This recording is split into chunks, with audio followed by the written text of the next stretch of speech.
என்னுடைய நீண்டகால நண்பர் ஒருத்தர் வருஷம் தவறாமல் திருநள்ளாறு அப்படிங்கிற திருத்தலத்துக்கு போயிட்டு வர்றது வழக்கம். அங்க என்ன சார் விசேஷம்னு கேட்கறது உண்டு. என்ன இப்படி கேட்கறீங்க? சனி பகவான் நலன் விருப்பப்படி அங்கதானே எழுந்தருளி இருக்கிறார். அவரை போய் பார்த்து ஒரு கும்பிடு ஓட்டுட்டு வந்தா நம்ம பிடிச்சிருக்கிற சனியெல்லாம் விலகும் அப்படிம்பார். சத்தம் போட்டு சொல்லாதீங்க சார், வீட்டில் வேற யார் காதிலாவது இது விழுந்துற போது அப்படின்னு சொல்றது உண்டு வர்றவங்க. இப்போ நான் சொல்றதுல உள்ள நியாயத்தை புரிஞ்சுக்கிட்டு அவரும் கொஞ்சம் எச்சரிக்கை உணர்வோட நமக்கு நன்றி சொல்லுவாருன்னு வச்சுங்களேன். அதாவது பார்வை மூலமாவே. அந்த நண்பருக்கு ஆன்மீக விஷயங்கள்ல அதிக ஈடுபாடு உண்டு. அப்பப்போ சில புராண கதைகளை எல்லாம் சொல்றது உண்டு. ரொம்ப சுவாரஸ்யமா இருக்கும். எப்பவுமே புராண விஷயங்களை எல்லாம் அறிவியல்ங்கிற தராசில வச்சு எடை போட்டுட்டு இருக்க கூடாது. அப்படி பார்த்தா அதெல்லாம் நம்ப முடியாத வெறும் கற்பனைகளா தோணும், மூட நம்பிக்கைகளாவும் தெரியும். புராணங்களை புராணங்களாவே புரிஞ்சுக்கிறவங்களுக்கு அதெல்லாம் அர்த்தமுள்ள செய்திகளை உள்ளடக்கி இருக்கிறதாக தெரியும். அந்த வகையில தான் இந்த நண்பரும் நிறைய செய்திகளை சொல்றது உண்டு. சனியை போல கொடுக்கறவனும் இல்ல, சனியை போல கெடுக்கிறவனும் இல்ல அப்படின்னு சோதிடர்கள் சொல்லுவாங்க. நாம ஏதாவது ஒரு வம்புல மாட்டிக்கிட்டா பிடிச்சது சனி அப்படிங்கிறோம். ராவணன் எப்பேற்பட்ட வீரன், அவனே சனி பார்வைப்பட்டது தானே சங்கடப்பட ஆரம்பிச்சான் அப்படின்னார் நண்பர். அது எப்படிங்கன்னு கேட்டேன். அவர் சொல்ல ஆரம்பிச்சார், இந்த ராவணன் இருக்கானே நவ கிரகங்களையும் புடிச்சு கொண்டுட்டு தன்னுடைய சிம்மாசனத்துல அப்படியே படிகளா போட்டு வச்சுட்டானா, ஒவ்வொரு படியா. பாவம் அந்த 9 தேவதைகளும் ஒவ்வொரு படியா குப்புற கிடக்குறாங்க. நவக்கிரகம் நம்மளை ஆட்டி படைக்குதுன்னு நாம சொல்லிட்டு இருக்கிறோம். ஆனா அந்த நவக்கிரகங்களை ராவணன் எப்படி வச்சிருந்தான் பாருங்க. எல்லாரையும் சிம்மாசனத்துக்கு பக்கத்துல படிப்படியா போட்டு வச்சிருக்கிறான். காலை அது மேல வச்சுதான் ஏறி போகணும். வேற வழி இல்லாம எல்லாரும் குப்புற விழுந்து கிடக்குறாங்க. ராவணன் ஒவ்வொரு தடவையும் இவங்க முதுகுல அடி வச்சு ஏறிதான் அந்த சிம்மாசனத்துக்கு போறது வழக்கம். இப்படி நடந்துகிட்டு இருக்கிறது நாரதர் கண்ணுல போட்டுட்டுதான். அவர் சும்மா இருப்பாரா? யோசனை பண்ணார் என்ன செய்யலாம் அப்படின்னு. ஒரு முடிவு பண்ணிட்டு நேரா ராவணன் கிட்ட போனாராம். ராவணா, நீ நவக்கிரகங்களை பிடிச்சு கொண்டாந்து உன்னுடைய சிம்மாசனத்துக்கு படிகளா போட்டு வச்சிருக்கிற, அது உன்னுடைய வீரத்தை காட்டுது. இருந்தாலும் ஒரு விஷயத்த நீ யோசிச்சு பார்க்கணும். ஒவ்வொரு தடவை நீ சிம்மாசனத்துக்கு போகும்பொழுதும் நவக்கிரகங்களின் முதுகல் அடி வச்சு நீ ஏறி போற. அது உனக்கு பெருமை கிடையாது. அவங்களுடைய மார்புல அடி வச்சு ஏறி போகணும், அதுதான் உனக்கு பெருமை அப்படின்னாரா. இவர் சொல்றதும் சரிதானே அப்படின்னு யோசிச்சிருக்கான் ராவணன். உடனே குப்புற கிடந்த நவக்கிரகங்களை திருப்பி மல்லாக்க போட்டான். அவங்க மார்புல அடி வச்சு மேல ஏறி சிம்மாசனத்துக்கு போனானா.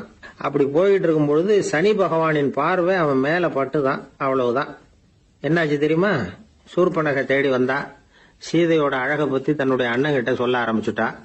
விவகாரம் ஆரம்பம் ஆயிட்டது. அதுதான் சனியனுடைய வேலை அப்படின்னு சொல்லி இந்த கதையை சொல்லி முடிச்சார் என்னுடைய நண்பர். ஆக சனியின் பார்வை நம்ம பேல படாம பாத்துக்கிறது தான் நல்லதுங்கிறீங்க அப்படின்னு.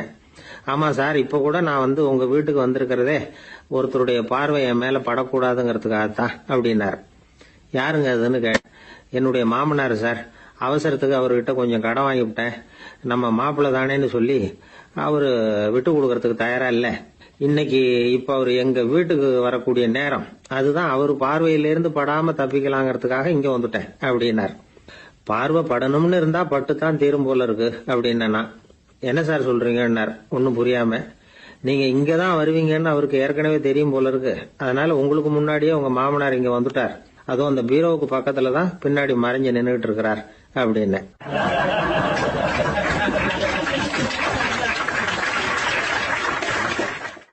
21ஆம் வருஷம் செப்டம்பர் மாசம் 22ஆம் தேதி மதுரை மேலமாசி வீதியில உள்ள ஒரு வீடு. அங்க அன்னைக்கு நடந்த ஒரு அற்புத நிகழ்ச்சி பின்னாடி உலக மக்களை எல்லாம் ஆச்சரியப்பட வச்சது. இந்திய வரலாற்றிலேயே அது ஒரு முக்கியமான நிகழ்ச்சி. உலக மக்கள் கவனமெல்லாம் காந்திஜியின் பக்கம் திரும்புறதுக்கு காரணமா இருந்த நிகழ்ச்சி அது. கதர் துணி பிரச்சாரத்துக்காக காந்திஜி மதுரைக்கு வந்திருந்தார். சென்னை துணி வணிகர் சங்கத்தின் துணைத் தலைவர் ஒருத்தர் இருந்தார், ராம்ஜி கல்யாண் ஷேட்ஜி. அவருடைய வீடு மதுரை மேலமாசி வீதியில இருந்தது. அந்த வீட்டுல தான் காந்திஜி தங்கி இருந்தார். அப்போ வயலுக்கு போற உழவர்கள்லாம் சின்ன சின்ன துண்டை இடுப்புல கட்டிக்கிட்டு கலப்பையை தூக்கிட்டு தெருவில் நடந்து போறதை கவனிச்சார். ஏற்கனவே சேலத்துக்கு தெற்க பல பகுதிகளில் ஆண்களும் பெண்களும் அரைகுறை ஆடைகளோட உழைச்சிக்கிட்டு இருக்கிறத கண்ணால கண்டிருக்கிறார் அவரு. இந்தியரின் சராசரி உடை இவ்வளவுதான் அப்படிங்கறத புரிஞ்சுக்கிட்டார். மனசை என்னவோ பண்ணி இருக்குது. ராத்திரி பூரா அதை பத்தியே யோசனை. 22/9/21 வியாழக்கிழமை காலையில காந்திஜி எழுந்திருக்கிறார். அவர் கூட தங்கி இருந்தவங்களை எல்லாம் பார்த்து சொன்னார், இன்னையிலிருந்து அறையில முழு அகல துண்டு தான் கட்டுவேன். குளிர் அதிகமா உள்ள காலங்கள்ல மட்டும் போர்வை ஒன்னும் உபயோகப்படுத்துவேன். மற்றபடி மேலங்கியோ குல்லாவோ எதுவும் போட்டுக்க மாட்டேன். தற்காலிகமா இந்த ஏற்பாட்டை 1 மாசத்துக்கு ஏத்துக்குவேன். அதுக்கு பிறகு உசிதம் போல எண்ணி பார்த்து முடிவு பண்ணுவேன் அப்படின்னார். அவருடைய குரல் உறுதியா இருந்துதான். உடனே செயல்ல இறங்கினார். தம்முடைய 10 முழ வேட்டி, மேலங்கி, உள் சட்டை, குல்லா எல்லாத்தையும் களைஞ்சார். வேட்டியில இருந்து ஒரு 4 முழ துணியை எடுத்துக்கிட்டார். இதுக்கு உதவி செஞ்சவர் அன்னைக்கு விருதுநகர்ல பிரபல தொண்டரா இருந்த பழனிக்குமார பிள்ளை. வெட்டி எடுத்த துண்டை நீள வாக்குல ரெட்டையா மடிச்சாரு. அதை இடுப்புல துண்டு மாதிரி கட்டிக்கிட்டாரு. தலையில சின்ன உச்சி குடுமி, அறையில சின்ன துண்டு. அண்ணல் காந்தி ஆண்டி கோலத்துல காட்சி அளிக்கிறார். கூட இருந்தவங்களை பார்த்து காரைக்குடிக்கு புறப்படலாமே அப்படின்னார். அவர் நண்பர்களும் சீடர்களும் திகைச்சு போய் நிக்கிறாங்க. இந்த விரதம் நிரந்தரமா ஆயிடுமோங்கிற பயம் அவங்களுக்கு. எப்படியோ இந்த விவரம் ராஜாஜிக்கு அன்னைக்கு பிரபலமா விளங்கின தேசபக்தர் டாக்டர் TSS ராஜனுக்கு எட்டுச்சு. உடனே 2 பேரும் ஓடி வந்தாங்க. வேண்டாமே இந்த கோலம் அப்படின்னாங்க. காந்திஜி தன்னுடைய முடிவுல உறுதியா இருந்தார். ராஜாஜி என்னென்னமோ வாதமெல்லாம் பண்ணி பார்த்தார். உங்களுடைய வாதத்துக்கு என்னால பதில் சொல்ல முடியல, இருந்தாலும் நான் செய்யறதுதான் சரிங்கிறதுல எனக்கு சந்தேகம் இல்லை. இன்னைக்கு அதிகாலை 3 மணி இருக்கும். நான் ஓரளவு விழிச்சுக்கிட்டேன். அதாவது உறக்கமும் விழிப்புமா இருந்த நிலையில எனக்கு இந்த எண்ணம் உண்டாச்சு. இது என்னுடைய அந்தராத்மாவின் ஆணை, அதை என்னால மீற முடியாது அப்படின்னு சொல்லிவிட்டாராம் காந்திஜி. கதர் பிரச்சாரத்துக்காக காரைக்குடிக்கு கிளம்பினார். வாசல்ல 4 மோட்டார் வண்டிகள் காத்துக்கிட்டு இருந்தது. வீதியில 2 பக்கமும் ஜனங்கள். காந்திஜி இடுப்பு துணியோட மோட்டார் வண்டியில ஏறினார். நண்பர்களும் சீடர்களும் மக்களும் உடல் சிலிர்க்க அந்த காட்சியை பாக்குறாங்க. மோட்டார் வண்டி நகர ஆரம்பிக்குது. எப்பேற்பட்ட காட்சி அது! சுக்கநாத பெருமானியே கூலி ஆளாக்கிய மண், அப்படி ஆக்கி மண் சுமக்க வச்ச மதுரை இல்லையா, அந்த மதுரை தான் காந்திஜி துறவி கோலம் கொள்றதுக்கும் காரணமா இருந்திருக்குது. இது இன்னைக்கு எத்தனை பேருக்கு தெரியும்? ஒரு தடவை காந்திஜி நேருவும் சுற்றுப்பயணம் செஞ்சாங்களாம். ஒரு இடத்துல நடந்து போயிட்டு இருக்கிறாங்க. குறுக்க ஒரு வாய்க்கால். நேரு என்ன பண்ணாரு தெரியுமா? தன்னுடைய இளமை துடிப்பை காட்டுறதுக்காக கொஞ்ச தூரம் பின்னாடி போய் அங்கேருந்து வேகமா ஓடி வந்து அந்த வாய்க்காலை தாண்டினாராம். காந்திஜி அப்படி பண்ணல. பக்கத்துல இருந்த பாலம் வழியா அந்த வாய்க்காலை கடந்து வந்தார். நேரு காந்திஜியை பார்த்து சிரிச்சுக்கிட்டே, என்ன மாதிரி நீங்களும் தாண்டி இருக்கலாமே அப்படின்னாராம். அதுக்கு காந்திஜி சிரிச்சுக்கிட்டே சொன்னாராம், 2 அடி முன்னேறதுக்காக 5 அடி பின்னாடி போறதா அப்படின்னாராம்.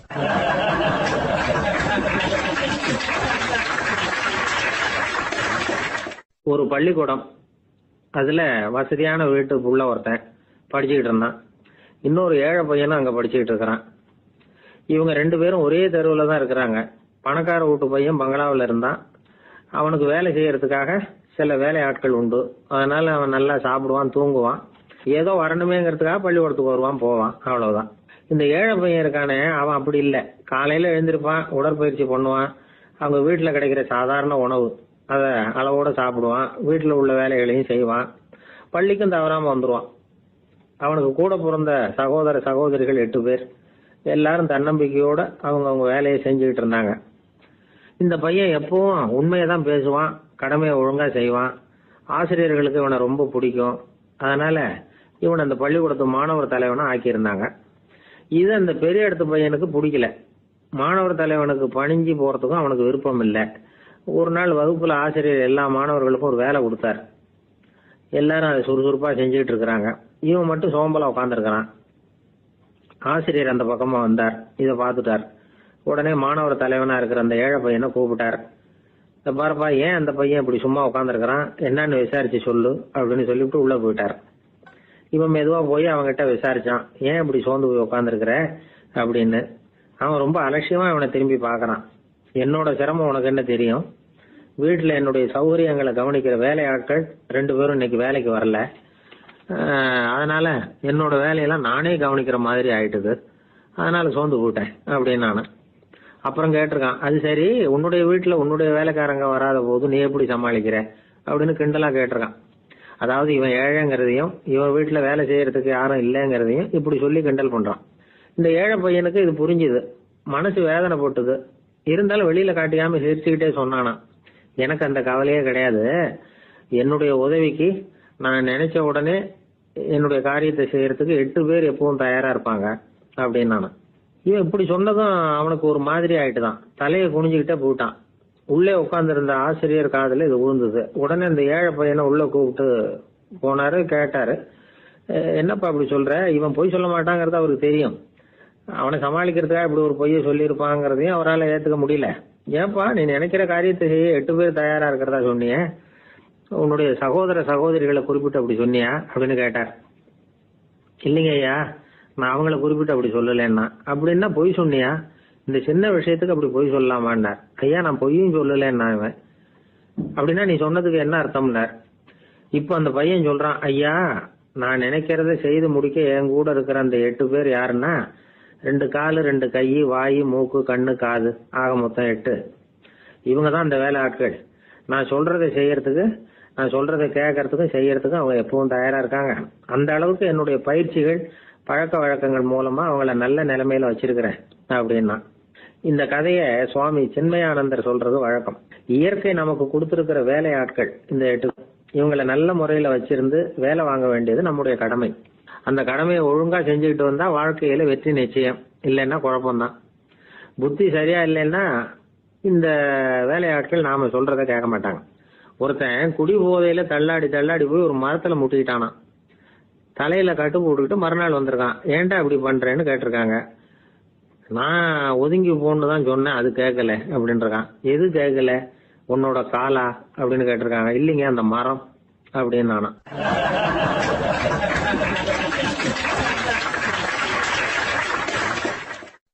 ஒரு ஊர்ல ஒரு ராஜா இருந்தார். அந்த ராஜாவுக்கு ஒரு புள்ள. அந்த புள்ளைக்கு விவரமே தெரியாது.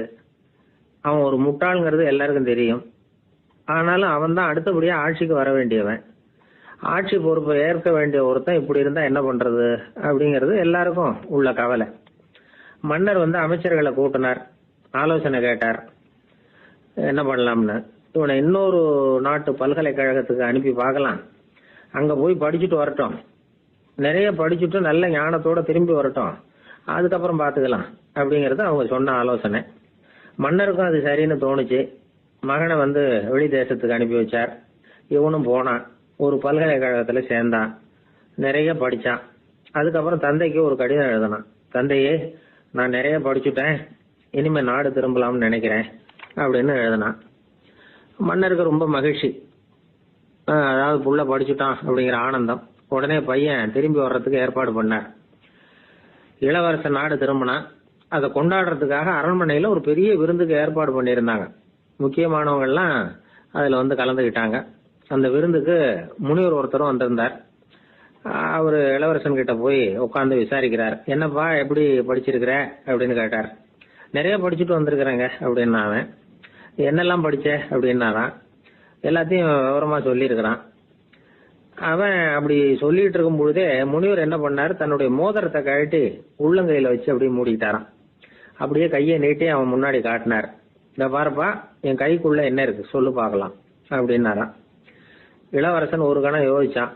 அதுக்கப்புறம் உங்க கைக்குள்ள இருக்கிறது வட்டமான ஒரு பொருள், நடுவுல ஒரு துளை இருக்கும் அப்படின்னு நானா. முனிவர் திகைச்சு போட்டார். பையன் பெரிய அறிவாளி ஆயிட்டான் போல இருக்க அப்படின்னு நினைச்சுட்டார். அதுக்கப்புறம் கேட்டார், சரி, என் கையில இருக்கிறது வட்டமான பொருள், நடுவுல துளை இருக்கும்ங்கிறத சொல்லிவிட்ட, அதோட பேர் என்ன, அது சொல்லு அப்படின்னாராம். இளவரசன் கொஞ்சம் யோசனை பண்ணிருக்கான். அப்புறம் சொன்னானா, முனிவரே, நான் படிச்ச விஞ்ஞானம் உங்களுக்கு பதில் சொல்றதுக்கு உதவல, இருந்தாலும் பதில் சொல்றேன், அது ஒரு வண்டி சக்கரம் அப்படின்னானா. இப்பதான் முனிவர் யோசிச்சாராம். அவருக்கு புரிஞ்சுதான். அதாவது முட்டாளை படிக்க வைக்கலாம், ஆனால் சிந்திக்க வைக்க முடியாது அப்படிங்கறத அவர் புரிஞ்சுக்கிட்டாராம். தகவல் அறிவு ஞானமாகாது அப்படிங்கிறார் ஓஷோ. ஏன்னா தகவல்கள் மாறுதலை ஏற்படுத்துறது இல்ல, ஆனால் ஞானம்ங்கிறது மாறுதலால் உண்டாகக்கூடிய ஒண்ணு. அதுதான் ரெண்டுக்கும் உள்ள வித்தியாசம். மனம் சரியான வழிக்கு வரணும், அதுக்கப்புறம் படிக்கிற கல்விதான் உண்மையான கல்வி. சரி, மனம் சரியா வர்றதுக்கு என்ன வழி அப்படின்னு கேட்டா, மனிதன் முழு மாறுதலுக்கான வழிமுறை தியானம் தான் அப்படிங்கிறார் அவர். அதனாலதான் நிறைய படிச்சிருக்கேன்னு சொல்றவன் எல்லாம் ஞானம் உள்ளவன் நினைச்சிடக்கூடாது. ஒருத்தர் இன்னொரு பெரிய மனிதரை அழைச்சிட்டு அறிமுகப்படுத்தினாராம். சார் நிறைய படிச்சிருக்கார், 3 MA வாங்கியிருக்கார், ஆனா ஒரு விஷயம், அப்பப்போ கொஞ்சம் திருடுவார், அவ்வளவுதான், மற்றபடி அவர் ஒரு பெரிய அறிவாளி தான் அப்படின்னாராம்.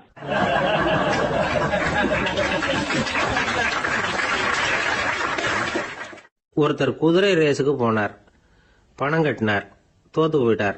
மறுபடியும் போனார், பணம் கட்டினார், தோத்து போனார். அடுத்த தடவையும் பணம் கட்ட போனப்போ அவரை தடுத்து கேட்டோம், ஏன் சார், ஏற்கனவே விட்டது போதாதா, இன்னமும் இருக்கிறத விடணுமா அப்படின்னு கேட்டோம். விட்டதையெல்லாம் மொத்தமா எடுக்க வேணாமா சார், அதுக்காக தான் தொடர்ந்து பணம் கட்டுறேன்னார் அவரு. இவரை திருத்துறது ரொம்ப கஷ்டம். இது ஒரு மனநோய். மனநோய்கள்ல பல வகை உண்டு. மனநோய்கள் பிரிவு அட்டவணையில சூதாட்டம்ங்கிறது அவதியுறும் நோய் அப்படிங்கிற தலைப்புல வருது. சூதாட்டம் 2 வகைப்படும்னு சொல்றாங்க உளவியல் நிபுணர்கள். ஒரு வகை எப்படின்னா, நண்பர்களோட சேர்ந்துகிட்டு மகிழ்ச்சியும் கிளர்ச்சியும் அடையறதுக்காக ஈடுபடுறது. பிரச்சனைகளை தீர்க்கறதுல ஒரு ஆர்வம், கேளிக்கைக்காக கொஞ்சம் விட்டு பிடிக்கிறது அப்படிங்கிற மனுஷனுடைய அடி மனசுல உள்ள விபரீத பிணைய சுபாவம், இதெல்லாம் அதுக்கு காரணம். இன்னொரு வகை எப்படின்னா, சூதாட்டத்தில் ஈடுபட்டு ஒரு கட்டாய நிலைமைக்கு ஆளாயிடுறது. ஈடுபடு அப்படின்னு மனசு ஒரு வெறித்தன்மையை தூண்டிக்கிட்டே இருக்கும். இப்படிப்பட்டவங்களுக்கு நாம தோத்துக்கிட்டு இருக்கோம்ங்கிறது தெரியும், நாம ஜெயிக்கிறதுக்கான சந்தர்ப்பம் இல்லைங்கிறதும் தெரியும். இதனால நமக்கும் கஷ்டம், நம்ம சுத்தி இருக்கிறவங்களுக்கும் கஷ்டங்கிறதும் புரியும். அப்படி இருந்தும் சூதாடுவாங்க. இதுக்கு காரணம் சூதாடியின் பகற்கனவு அப்படிங்கிறாங்க நிபுணர்கள். இந்த நிலைமைக்கு கட்டாய சூதாட்டம் அல்லது நிர்பந்த சூதாட்டம் அப்படின்னு பேர் வச்சிருக்கிறாங்க.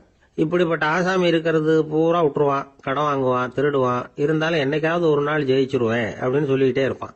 விட்டதை எடுத்துருவேங்கிற ஒரு நம்பிக்கை சுடர் அவனுக்குள்ள எரிஞ்சுக்கிட்டே இருக்கும். இவனை மனநோயாளி அப்படின்னு சொல்லிட முடியாதான். என்ன காரணம்னா, இது மாதிரி ஆளுங்க கிட்ட மன போராட்டமோ கவலையோ பதட்டமோ இருக்கிறது இல்ல. சில விசேஷமான குணங்கள் இவங்க கிட்ட உண்டு. எதிர்ப்பு உணர்ச்சி, சிறுபிள்ளைத்தனம், சட்ட திட்டங்களையும் சம்பிரதாயங்களையும் உட தெரியாத மனப்போக்கு, பொறுப்பில்லாத தன்மை, நெறி தவறி நடக்கிறது எல்லாம் இவங்க கிட்ட உண்டு. ஆனா வெளிப்பார்வைக்கு ரொம்ப சிநேகமா இருப்பாங்க, அன்பா இருப்பாங்க. அப்படி இருக்கிறதாக காட்டிக்குவாங்க. ஆதாயம், சுயலாபம் இதெல்லாம் கருதி தான் பழகுவாங்க. இவங்க கேட்கறப்ப நாம பணம் கொடுக்கலன்னு வச்சுக்கோங்க, நம்மளை கை விட்டுருவாங்க. நம்ம மேல அபாண்டமா பழி சுமத்துறது கூட தயங்க மாட்டாங்க. தங்களுடைய சூதாட்ட நடவடிக்கைகளுக்கு சாதகமான காரணங்களை சொல்லிட்டு இருப்பாங்க. நீ வேணும்னா பாரு, ஒரே நாள்ல நான் இழந்ததையெல்லாம் மீட்டு லட்சாதிபதி ஆறனா இல்லையா பாரு அப்படிம்பாங்க. தோத்து போறத ஒரு படிப்பினையா இவங்க எடுத்துக்கிறதே இல்லை. தோத்து போறதுலேயே இவங்களுக்கு ஒரு அலாதியான சுகம். தனக்குத்தானே துன்பத்தை வரவழைச்சுக்கிட்டு இன்பம் அடையறதுக்கு தன்வதை சுகம் அப்படின்னு பேரு. இவங்கெல்லாம் அந்த ரகம். சில பேர் எப்படி தெரியுமா, மந்திர எண்ணங்களை வரவழைச்சிக்கிறது, சூதாடுறதுக்காக ஆபீஸ்ல கையாடல் பண்றது, அடுத்தவங்க கிட்ட இருந்து திருடுறது. இந்த மந்திர எண்ணம் தீவிரமாச்சுன்னா ஒரு மாதிரியா பேச ஆரம்பிச்சிருவாங்க. தோல்விதான் சார் வெற்றிக்கு முதல் படியும்பாங்க. தன்னால பகடக்காய்களையும் குதிரை ஓட்டிகளையும், அதாவது இந்த ஜாக்கிகள், அதெல்லாம் கட்டுப்படுத்த முடியுங்கிற பித்து நிலைக்கு இவங்க எல்லாம் தள்ளப்பட்டுருவாங்க. சில சூதாடிகள் ஆராய்ச்சி பார்த்ததுல என்ன தெரிய வந்தது தெரியுமா, அவங்க எல்லாம் குழந்தை பருவத்துல அன்புக்காக ஏங்கினவங்களாம், புறக்கணிக்கப்பட்டவங்களாம், உதவிகளை பெற முடியாதவங்க, இப்படி எல்லாம் இருந்திருக்கிறாங்க. இவங்க வளர வளர மத்தவங்க சௌகரியம் பற்றி அக்கறை இல்லாதவங்களா ஆயிடுறாங்க. அதிர்ஷ்ட தேவதை தன்னோட இருக்கிறாங்க அப்படிங்கிற அசையாத நம்பிக்கை இவங்களுக்கு. இவங்களை திருத்துறது ரொம்ப கஷ்டம். அதனால பந்தயம், சூதாட்டம் இது மாதிரியான விஷயங்களை விட்டு விலகியே இருக்கிறது தான் நமக்கு நல்லது. ஒரு ஆள் சொன்னான், என்னுடைய குதிரை வேகமா ஓடுறதுக்கு என்ன வழி அப்படின்னு கால்நடை மருத்துவர்கிட்ட யோசனை கேட்டேன். அவர் ஒரு பாட்டில் நிறைய மாத்திரைகளை கொடுத்து தினம் 2 மாத்திரை வீதமா கொடுக்க சொன்னார். முத நாள் 2 மாத்திரையை கொடுத்துட்டு அது மேல ஏறி உட்கார்றதுக்கு போனேன். அவ்வளவுதான். அதுக்குள்ள அது அம்பு மாதிரி பாஞ்சு ஓடி போச்சு. நான் இன்னும் உட்காரவே இல்லை, அதுக்குள்ள பாஞ்சு ஓடி போச்சு அப்படின்னா. அடடா, அப்புறம் நீங்க என்ன பண்ணீங்க அப்படின்னு கேட்டாங்க. என்ன பண்றது, மீதி மாத்திரை பூராவே நான் முழுங்கி விட்டு அதுக்கப்புறம் துரத்தி பிடிச்சி அது மேல ஏறி உட்கார்ந்தேன் அப்படின்னா அவன்.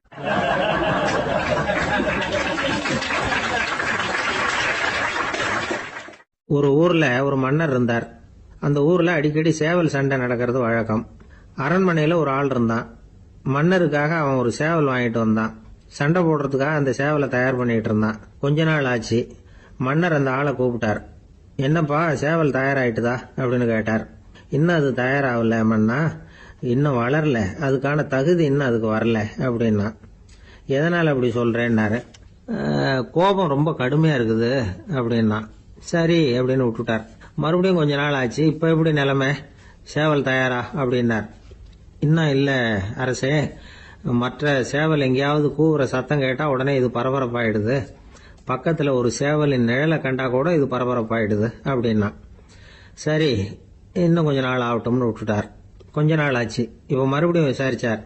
இன்னும் நம்ம சேவலுக்கு அந்த தகுதி வரலமன்னா, போராட்ட உணர்வு அதுக்கு இன்னும் இருந்துகிட்டு தான் இருக்குது, உள்ள மெதுவா தான் எரிய ஆரம்பிச்சிருக்குது போராட்ட உணர்வு, அப்படி இருக்கக்கூடாது, அது பற்றி எரிய வேண்டாமா அப்படின்னா. இன்னும் கொஞ்ச நாள் ஆச்சு. இப்போ எப்படின்னு கேட்டார். இப்போ அவன் சொன்னா, மன்னா கிட்டத்தட்ட அது போருக்கு தயாராயிட்டது அப்படின்னு நினைக்கிறேன்னா. எதனால அப்படி சொல்ற அப்படின்னு கேட்டார்.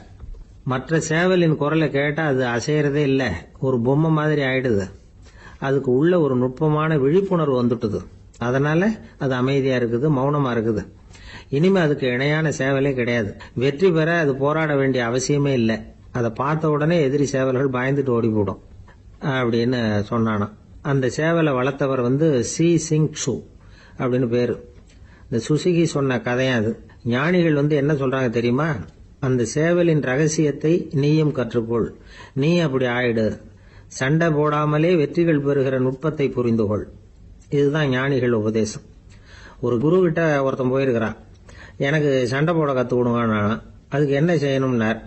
என்ன உங்க மாணவனா சேர்த்துங்கன்னா. சரி, இப்போ உன்னுடைய பலம் என்னன்னு கேட்டிருக்கார். இப்ப நான் தனி ஆளா இருந்து ஒரு 100 பேரை சமாளிப்பேன் நானா. சரி, அப்படின்னா என்னுடைய மாணவனா உன்னை சேர்த்துக்கிறேன் இருக்கார். சேர்த்துக்கிட்டார். 6 மாசம் பயிற்சி கொடுத்தார். அதுக்கப்புறம் இவனை கூப்பிட்டு கேட்டார், இப்போ உன்னுடைய திறமை எவ்வளவுன்னு. இப்போ நான் தனி ஆளா இருந்து ஒரு 50 பேரை சமாளிப்பேன் நானா. இன்னும் உனக்கு பயிற்சி தேவைன்னாராம். தொடர்ந்து சில நுட்பங்களை எல்லாம் சொல்லி கொடுத்துருக்கிறார். 1 வருஷம் ஆச்சு, எல்லாத்தையும் கத்து கொடுத்துட்டார். அப்புறம் கூப்பிட்டு கேட்டார், இப்போ உன்னுடைய திறமை எப்படிப்பா, எதிரிகள் எத்தனை பேரை உன்னால சமாளிக்க முடியும்னாராம். அவன் சொன்னான், ஐயா, எதிரிகளின் பலம் என்னங்கிறத புரிஞ்சுக்காம அதை நான் சொல்ல முடியாதுன்னு நானும். இனிமே உனக்கு பயிற்சி தேவையில்லை, போயிட்டு வான்னு அனுப்பி வச்சுட்டாராம். ஒரு உண்மையை நாம புரிஞ்சுக்கணும். அதாவது அடிக்கிறதுக்கு நமக்கு துணிச்சல் தேவையில்லை, அடிக்காம இருக்கிறதுக்கு தான் துணிச்சல் தேவை. அடிச்சா திருப்பி அடிக்கிறவன் மன உறுதி உள்ளவன் இல்லை, அடிச்சா திருப்பி அடிக்காம இருக்கிறான் பாருங்க, அவன் தான் மன உறுதி உள்ளவன். ஒருத்தன் தலை தெறிக்க வேகமா ஓடிக்கிட்டு இருந்தானா. எங்கடா ஓடுற அப்படின்னா. எதுக்க வந்தவன். ஒரு சண்டையை நிறுத்தத்தான் இப்படி ஓடுறேன் அப்படின்னு இருக்கான். யாருக்கும் சண்டை, எனக்கும் இன்னொரு ஆளுக்கும் சண்டை அப்படின்னு நானா அவன்.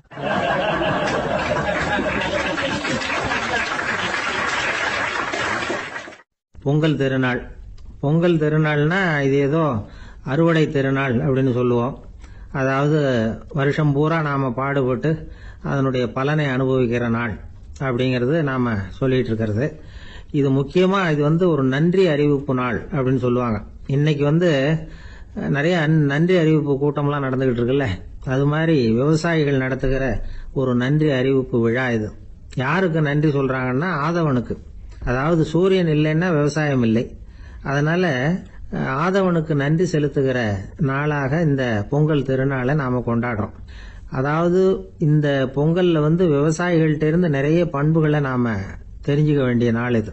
விவசாயிகள் அவங்க விவசாயம் முன்னேறி இருக்கிற அளவுக்கு விவசாயிகளுடைய வாழ்க்கை தரம் முன்னேறல. அந்த அளவுக்கு அவர்கள் நாட்டுக்காக உழைச்சிக்கிட்டு இருக்கிறாங்க. அந்த காலத்திலேயே அதை பத்தி ஒரு கதை சொல்றது உண்டு. ஒரு வயசான ஆளு நிலத்துல ஏறு உழுதுகிட்டு இருந்தாராம். கிழிஞ்சு போன ஒரு சின்ன துண்டை தான் இடுப்புல கட்டியிருந்தாராம். தலையில ஒரு கந்தலை சுத்தி இருந்தார். உடம்பு பூரா சேரு, ரொம்ப ஏழை. ஏறு ஓட்டிட்டு இருக்கிறவர் வேற எப்படி இருப்பார்? இருந்தாலும் அந்த ஆளு ரொம்ப ஜாலியா பாட்டு பாடிக்கிட்டே ஏறு உழுதுகிட்டு இருந்தாராம். உடம்புல தான் அவர் ஏழையை தவிர மனசுல ஒரு ஏழையா தெரியல. அந்த சமயத்துல அந்த நாட்டு ராஜா அந்த பக்கமா குதிரை மேல வந்தாராம். வேட்டைக்கு போயிட்டு பரிவாரங்களோட திரும்பி வந்துகிட்டு இருக்கிறார். ரொம்ப செல்வ செழிப்புல இருக்கிற ராஜா அவர் இந்த வயசான விவசாயியை பார்த்திருக்கார். இந்த ஆளு ரொம்பவும் ஏழைங்கிறது அவர் பார்த்தாவே பளிச்சுன்னு தெரியுது. கட்டிக்கிறதுக்கு நல்ல துணி இல்லை, உடம்போ இழைச்சி போயிருக்குது, வயிறு முதுகுல போய் ஒட்டிட்டு இருக்கு, கண்ணு குழி விழுந்து போயிருக்குது. ஆனாலும் முகத்தை பார்த்தா சந்தோஷமா இருக்கிற மாதிரி இருக்கு. இவ்வளவு உற்சாகமா பாடிட்டு இருக்கிறாரே அப்படின்னு ஆச்சரியமா நினைச்சு பார்த்தார் அந்த ராஜா. சரி, அவர்கிட்ட கொஞ்சம் பேச்சு கொடுத்து பார்க்கலாம் அப்படின்னு முடிவு பண்ணார். ஐயா பெரியவரே, இப்படி கொஞ்சம் வர முடியுமான்னாராம். பொழுது போறதுக்குள்ள நான் இந்த வயல் பூரா உழவு ஓட்டி ஆகணும், அதனால பேசுறதுக்கு நேரம் இல்லை அப்படின்னாராம் அந்த பெரியவர். என்ன அவ்வளவு அவசரமா? மீதி இருந்தா நாளைக்கு உழுத கூடாதா? அது சரி, உனக்கு எத்தனை ஏக்கர் நிலம் இருக்கு அப்படின்னு விசாரிச்சிருக்கார் ராஜா. எனக்குன்னு சொந்தமா உள்ளங்கை அளவு கூட நிலம் கிடையாது. இது எங்க முதலாளியோட நிலம். இதை பூராவும் உழுது முடிச்சாதான் அவர் கூலி கொடுப்பார். நான் கூலிக்கு உழுதுகிட்டு இருக்கிறேன். உங்ககிட்ட பேசிக்கிட்டு இருந்தா அவருக்கு துரோகம் பண்ணது மாதிரி ஆயிடும் அப்படின்னாராம். ராஜா குதிரையை விட்டு கீழே இறங்கினார். வரப்புல நடந்து அந்த பெரியவர் கிட்டே போனாராம். சரி, ஒரு நாள் பூரா உழுதா உனக்கு எவ்வளவு கூலின்னு கேட்டிருக்கார். 8 அணா கூலி கிடைக்கும்னாராம் அவர். இது ரொம்ப காலத்துக்கு முன்னாடி நடந்த ஒரு சம்பவங்கிறதுனால அப்ப 8 அணா கூலிங்கிறது ரொம்ப பெருசு. இருந்தாலும் அதுவும் அந்த ராஜாவுக்கு பெரிய கூலியா தெரியல. இவ்வளவுதானா, இதை வச்சுக்கிட்டு நீ எப்படி காலம் தள்ளுற அப்படின்னாராம். ஒன்னும் கவலை இல்லை அப்படின்னாராம் அவரு. ராஜாவுக்கு ரொம்ப ஆச்சரியமா போச்சு. 8 அணா கூலி வாங்குற இந்த ஆளு கவலை இல்லாம இருக்கிறார், ஏராளமான வசதியோடு இருக்கிறன்னா கவலை இல்லாமல் வாழ முடியலையே அப்படின்னு நினச்சி பார்த்துருக்கார். அது சரி, 8 நாவில் எப்படி குடும்பம் நடத்துகிற அப்படின்னு கேட்டாராம். எனக்கு கிடைக்கிற 8 நாவில் 2 அணா குடும்பத்துக்கு செலவழிக்கிறேன், 2 அணா பழைய கடனுக்கு கொடுக்குறேன், 2 அணா தர்மம் செய்கிறேன், 2 அணா வட்டிக்கு கொடுக்குறேன், ஒரு குறையும் இல்லைன்னாராம். ராஜாவுக்கு ஒன்றும் புரியல. எனக்கு ஒன்றும் புரியலேன்னு இருக்கார். ஐயா, எனக்கும் என் மனைவிக்கும் 2 அணா செலவாகுது. வயசான அம்மா அப்பா இருக்கிறாங்க, சின்ன வயசுல என்னை காப்பாத்தினவங்க அவங்க. அந்த கடனுக்கு 2 அணா செலவாகுது, அது பழைய கடன். என் தங்கச்சி ஒருத்தி ஆதரவு இல்லாத நிலைமையில தன்னுடைய மகனோட என் வீட்டில் இருக்கிறா. அவளுக்கும் அவள் மகனுக்கும் 2 அணா செலவு பண்றேன், அது தர்மம். எனக்கு 2 பிள்ளைங்க இருக்கிறாங்க, அவங்களுக்கு 2 அணா செலவு பண்றேன், அது வட்டிக்கு கொடுக்கறது மாதிரி. பிற்காலத்தில் அவங்க எங்களை காப்பாற்றுவாங்க. அந்த வகையில் நான் திருப்தியோடு வாழ்ந்துகிட்டு இருக்கிறேன் அப்படின்னாராம். ராஜாவுக்கு அர்த்தம் புரிய ஆரம்பிச்சுதான். அந்த பெரிய நிலத்தை விலை கொடுத்து வாங்கி அந்த பெரியவருக்கே தானமாக கொடுத்துட்டாராம்.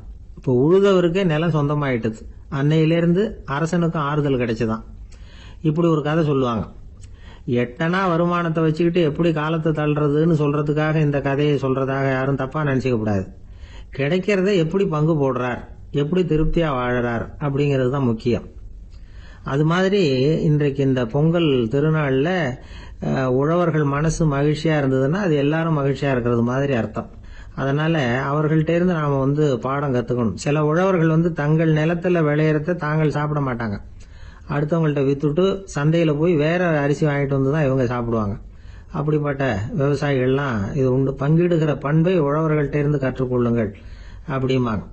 ஒரு ஆள் நிம்மதியா மகிழ்ச்சியா இருந்தானா, உங்க நிம்மதிக்கும் மகிழ்ச்சிக்கும் என்ன காரணம்னு கேட்டிருக்காரு இன்னொருத்தர். என்கிட்ட இருந்தது பூராவையும் என் பிள்ளைங்களுக்கு சமமா பங்கு போட்டு கொடுத்துட்டேன், எனக்குன்னு எதுவுமே வச்சுக்கல, அதுதான் நிம்மதிக்கு காரணம்னு இருக்கான். உங்ககிட்ட இருந்தது எவ்வளவு இருந்தது அப்படின்னு கேட்டிருக்காரு அவரு. மொத்தமா ஒரு 50,000 ரூபாய் இருக்கும் அப்படின்னு இருக்கான். அவ்வளவும் பணமாவே இருந்ததா அப்படின்னு கேட்டிருக்காங்க அவங்க. இல்லைங்க, அவ்வளவும் கடன், அதை தான் பிரிச்சு கொடுத்துருக்கேன் பிள்ளைங்க கிட்ட அப்படின்னு நானா அவன்.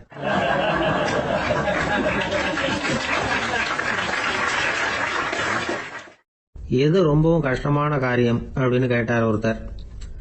ஒருத்தருக்கு ஒருத்தர் சண்டை போடாம இருக்கிறது தான் ரொம்ப கஷ்டமான காரியம் அப்படின்னு தோணுது.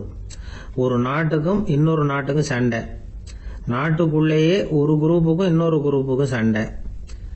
ஏன் சண்டை போட்டுக்கிறீங்கன்னு கேட்டு பாருங்க. நாங்க சமாதானத்துக்காக தான் சண்டை போட்டுக்கிறோம் அப்படிம்பாங்க. வாழறதுக்காக பிறந்த மனுஷன் லட்சியத்துக்காக உயிரை விட தயார் அப்படின்னு சொல்லிட்டு இருப்பான். அப்படி உயிரை விடுறவங்கள நாமளும் பாராட்டுவோம். ஆனா ஒண்ணுமில்லாத விஷயங்களுக்கெல்லாம் சண்டை போடுறவங்களெல்லாம், அப்படிப்பட்டவங்களையும் சரி உயிரை விடுறவங்களையும் சரி என்னன்னு சொல்றது. யுத்தங்களாலேயும் சண்டைகளாலேயும் நாம் அடையிறது என்னங்கிறது ஒரு பக்கம் இருக்கட்டும், இழக்கிறது என்ன தெரியுமா? ஏராளமான உயிர்கள். ரத்தம் சிந்தறதுக்கு நான் தயார் அப்படின்னு மார்தட்டி சொல்லலாம். ஆனா ரத்தம் சிந்தினா உயிர் காத்துக்கிட்டு இருக்க தயார் இல்லை. அதாவது உயிர் நமக்காக காத்துக்கிட்டு இருக்க தயார் இல்லை. இழக்கிற ரத்தத்தை ஈடுகட்டினா தான் உயிரை காப்பாற்ற முடியும். அதனால இது சம்பந்தமா ஆராய்ச்சி செய்யற கட்டாயம் ஏற்பட்டு போச்சு. அதோட விளைவா புதுசா ஒன்றை கண்டுபிடிச்சிருக்கிறாங்க. அதுதான் செயற்கை ரத்த பொடி. இப்ப இந்த திடீர் சாம்பார் பொடி, திடீர் ரசப்பொடி, திடீர் காப்பி பொடி இப்படிலாம் சொல்றோம்ல, அது மாதிரி இது திடீர் ரத்த பொடி. இஸ்ரேல் ஒரு சின்ன நாடு, மக்கள் தொகை குறைச்சல், அதோட போர்கள் வேற. அதனால காயம்பட்டவங்களை காப்பாற்றியே தீர வேண்டிய கட்டாயம். காப்பாற்றணும்னா ரத்த இழப்பை தடுக்கணும். அப்படின்னா உடனடியாக புது ரத்தம் செலுத்தி ஆகணும்.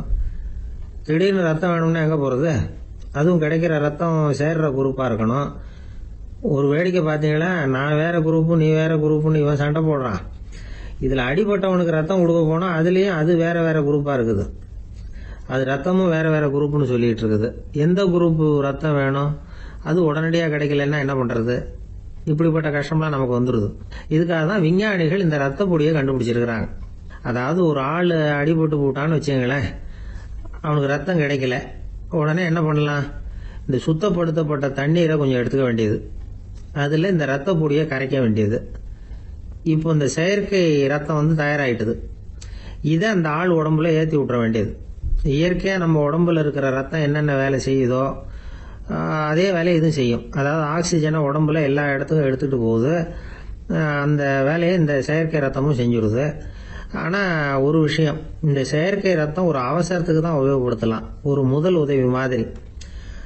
அதை அப்படியே நிரந்தரமாக விட்டுற முடியாது. பின்னாடி தேவையான குரூப் உண்மையான ரத்தம் கிடைச்ச உடனே அதை செலுத்திக்கணும். உண்மையான ரத்தத்தை 20லேருந்து 40 நாள் வரைக்கும் தான் பாதுகாக்க முடியும். அதுவும் குளிர்பதன பெட்டியில். அதுக்குள்ளே உபயோகப்படுத்தலைன்னா அது வீணாக போயிடும். இந்த ரத்த பொடி அப்படி இல்லை, எவ்வளோ நாள் வேணும்னாலும் அப்படியே வச்சிருக்கலாம். குளிர்பதன பெட்டியும் தேவையில்லை. ஆனால் ஒன்று, இது தண்ணியில் கலந்து செயற்கை ரத்தமாக ஆக்கிவிட்டா அதோட வலு 72 மணி நேரம் தான், அதாவது 3 நாள். அதுக்குள்ளே அந்த ஆசாமியை எங்கேயாவது ஆஸ்பத்திரிக்கு தூக்கிட்டு போய் உண்மையான ரத்தத்தை கொடுத்துடணும். சண்டையில் அடிபடுறவங்க, சாலை விபத்தில் அடிபடுறவங்க, இவங்களுக்கெல்லாம் அவசரத்துக்கு கை கொடுத்து உதவுறது இந்த செயற்கை ரத்த பொடி. அதுக்கப்புறம் நாம் கொடுக்குற ரத்தம் தான் அவங்கள காப்பாற்றணும். இன்னைக்கு ரத்தத்தை தானமாக கொடுக்க தயாராக இருக்கிற நல்ல உள்ளங்கள் ஏராளம். எவ்வளவு ஆக்சிடென்ட், ஆப்ரேஷன், இதில் சம்மந்தப்பட்டவங்களை காப்பாற்றுறது நாம் தானமாக கொடுக்குற ரத்தம் தானே. ஒரு ஆக்சிடென்ட்டு, ஒரு ஸ்கூட்டர் ஒரு ஆள் மேலே மோதி விட்டுது, பார்த்து வரக்கூடாதா அப்படின்னா அந்த ஆள், நீ தான் பார்த்து நடக்கணும், ஏன்னா 20 வருஷமாக நான் அந்த ஸ்கூட்டரை ஓட்டிகிட்டு இருக்கிறேன் அப்படின்னு இவன். இதுக்கு அவன் சொன்னான், நீ தான் பார்த்து ஓட்டணும், ஏன்னா 40 வருஷமாக நான் இப்படி நடந்துகிட்டு இருக்கிறேன் அப்படின்னு.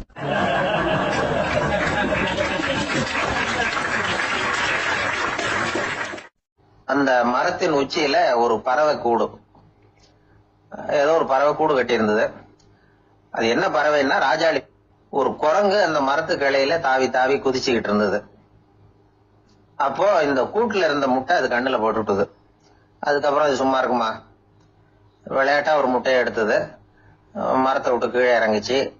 கீழே ஒரு குப்பை மேட்டில் ஒரு கோழி சில முட்டைகளை அது பாட்டுக்கு இட்டு வச்சிருந்தது. குரங்கு தன் கையில இருந்த ராஜாளி பறவையோட முட்டைய அந்த கோழி முட்டைகளோட சேர்த்து போட்டுட்டு போயிட்டுது. கோழி பார்த்தது, அதுக்கு ஒன்றும் வித்தியாசம் புரியல. தன்னுடைய முட்டைகளோட சேர்த்து அந்த ராஜாளி முட்டையையும் சேர்த்து அடைகாத்துது. கொஞ்ச நாள்ல குஞ்சுகள்லாம் பொரிச்சுது, எல்லாம் முட்டை விட்டு வெளியில வந்தது. ராஜாளி பறவையோட குஞ்சு அந்த கோழி குஞ்சுகளோடவே சேர்ந்து வளர்ந்தது. மற்ற கோழி குஞ்சுகள் போலவே இதுவும் குப்பையை கிளறிச்சு புழு பூச்சிகளை சாப்பிட்டது. காக்கைகள் தாக்கிறதுக்கு வந்ததுன்னா மற்ற கோழி குஞ்சுகள் மாதிரியே இதுவும் பயந்து போய் தாய் கோழியின் சிறகுகளுக்கு உள்ள ஒளிஞ்சுக்கும். இப்படியே கொஞ்ச காலம் போச்சு. குஞ்சுகள்லாம் வளர்ந்து பெருசாயிட்டுது. சிலது சேவல்கள் ஆச்சு, சிலது கோழிகள் ஆச்சு. அந்த ஒண்ணு மட்டும் ராஜாளி ஆச்சு. ஆனா ஒரு விஷயம், தான் ஒரு ராஜாளிங்கிறது அந்த பறவைக்கு தெரியாது. தன்னையும் ஒரு கோழின்னே அது நினைச்சுக்கிட்டு இருக்கு. அப்படி நினைச்சுக்கிட்டு குப்பை மேட்டை கிளறிக்கிட்டு இருக்கு. ஒரு நாள் சாயந்தர நேரம் இந்த ராஜாளி பறவை கீழே அது பாட்டுக்கு வழக்கம் போல குப்பையை கிளறிக்கிட்டு இருக்குது. அப்போ அண்ணாந்து பாக்குது, வானத்துல உயரத்துல கூட்டமா ராஜாளி பறவைகள் உல்லாசமா வட்டம் அடிச்சு பறந்துகிட்டு இருக்கு. அதே இது பாக்குது. இதுக்கு மனசுக்குள்ள ஏக்கமா போச்சான். அப்போ இதுக்கு ஆண்டவன் பேர்ல கோபம் வந்துதான். ஆண்டவனுக்கு என் பேர்ல ஏன் இந்த ஓர வஞ்சனை, என்னையும் ஒரு ராஜாளியா படைச்சிருந்தா நானும் கூட இந்நேரம் ஆகாயத்துல உல்லாசமா பறந்துகிட்டு இருப்பேனே அப்படின்னு நினைச்சு வருத்தப்பட்டுதான். இது வேடிக்கையா இருக்குல்ல. ஒரு வகையில பார்த்தா நாம கூட இந்த ராஜாளி பறவை மாதிரி தான் வாழ்ந்துகிட்டு இருக்கோம் அப்படிங்கிறார் ஒரு உளவியல் நிபுணர். நம்மால எவ்வளவு வேலை செய்ய முடியும் அப்படின்னு நாம நினைச்சுக்கிட்டு இருக்கிறோமோ அதை விட பல மடங்கு நம்மால வேலை செய்ய முடியுமா, பல மடங்கு வேகமாவும் வேலை செய்ய முடியும் அப்படிங்கிறார் அவர். நம்முடைய முழுமையான பலம் என்னங்கிறது நமக்கே தெரியறது இல்லை, அதுதான் கஷ்டம். நம்முடைய பலம் தெரியாததுனாலதான் நாம எதுக்கு எடுத்தாலும் பயந்துகிட்டு இருக்கிறோம். ஒரு ஆள் இருந்தான், அவனுக்கு எப்படின்னா கோழியை கண்டா பயப்படுவான். ஏன் கோழியை கண்டா பயம்னா, அவனுக்கு மனசுக்குள்ள தான் ஒரு புழுன்னு நினைப்பு. தன்னை ஒரு புழுவா நினைக்கும் பொழுது, புழுன்னா கோழி கொத்தும்ல, அதனால கோழியை கண்டு பயப்பட ஆரம்பிச்சிட்டான். இவன் நடுங்கிடுவான். எதிரில் கோழி வந்ததுன்னா உடம்பு பூரா நடுங்க ஆரம்பிச்சிடும். வீட்டுல இருக்கிறவங்க பார்த்தாங்க, இவனை அழைச்சிட்டு போய் ஒரு மனநோய் மருத்துவமனையில சேர்த்துட்டாங்க. அங்க உள்ள டாக்டர் இவருக்கு சிகிச்சை எல்லாம் கொடுத்தார். ஒரு வாரம் இவனை தங்க வச்சு வேண்டிய சிகிச்சை எல்லாம் கொடுத்து மன ரீதியா அவனை மாத்தி, சரி இனிமே நீ வீட்டுக்கு போகலாம்னு சொல்லி அனுப்பி வச்சார். வீட்டுக்கு புறப்பட்டான். அப்ப சொன்னார், இத பாருப்பா, நீ வீட்டுக்கு போகலாம், நேரா வீட்டுக்கு போ, நல்லா ஞாபகம் வச்சுக்கோ, இனிமே நீ ஒரு புழு கிடையாது, மனுஷன், தைரியமா புறப்படு, போயிட்டு வா அப்படின்னு சொல்லி வழி அனுப்பி வச்சார். சரிங்க டாக்டர்னு சொல்லிவிட்டு இவன் புறப்பட்டு போனான். பாதி வழி போயிருப்பான். லேசா நிமிர்ந்து பாக்குறான், எதிரில் ஒரு கோழி வந்துகிட்டு இருக்கு. அது பாட்டுக்கு சாதாரணமா நடந்து வந்துகிட்டு இருந்தது. அவ்வளவுதான், இவன் உடம்பு கிடுகிடுன்னு ஆட ஆரம்பிச்சுட்டது. திரும்பி ஓடி வந்துட்டான். டாக்டர் கேட்டார், ஏன்பா திரும்பி ஓடி வந்துட்டேன்னு. பாதி தூரம் போயிட்டேன் டாக்டர், எதிரில் ஒரு கோழி வந்துகிட்டு இருக்குது, அதான் பயமா இருந்தது வந்துட்டேன்னா. டாக்டருக்கு ஒரு மாதிரி ஆயிடுது. அவர் சொன்னார், இதை பாருப்பா, நான் தான் சொன்னேனே, நீ ஒரு புழு இல்லை மனுஷன், இனிமே நீ புழு கிடையாது, நீ ஒரு மனுஷன். நீ ஒரு புழு இல்லைங்கிறது இன்னமும் உனக்கு புரியலையா அப்படின்னாரு டாக்டர். நான் புழு இல்லைங்கிறது எனக்கு தெரிஞ்சுட்டுது டாக்டர், இது அந்த கோழிக்கு தெரியுமான்னு தெரியலையே அப்படின்னா. இவெல்லாம் எந்த காலத்துல மாறுறது? அதனால வாழ்க்கையில வெற்றி பெறணும் அப்படின்னு நினைக்கிறவங்க யாரா இருந்தாலும் தன்னுடைய பலம் என்ன அப்படிங்கிறத முதல்ல புரிஞ்சுக்கணும். தன்னுடைய சக்தியை புரிஞ்சுக்கிட்டவன் வெற்றி பெறுவது நிச்சயம்.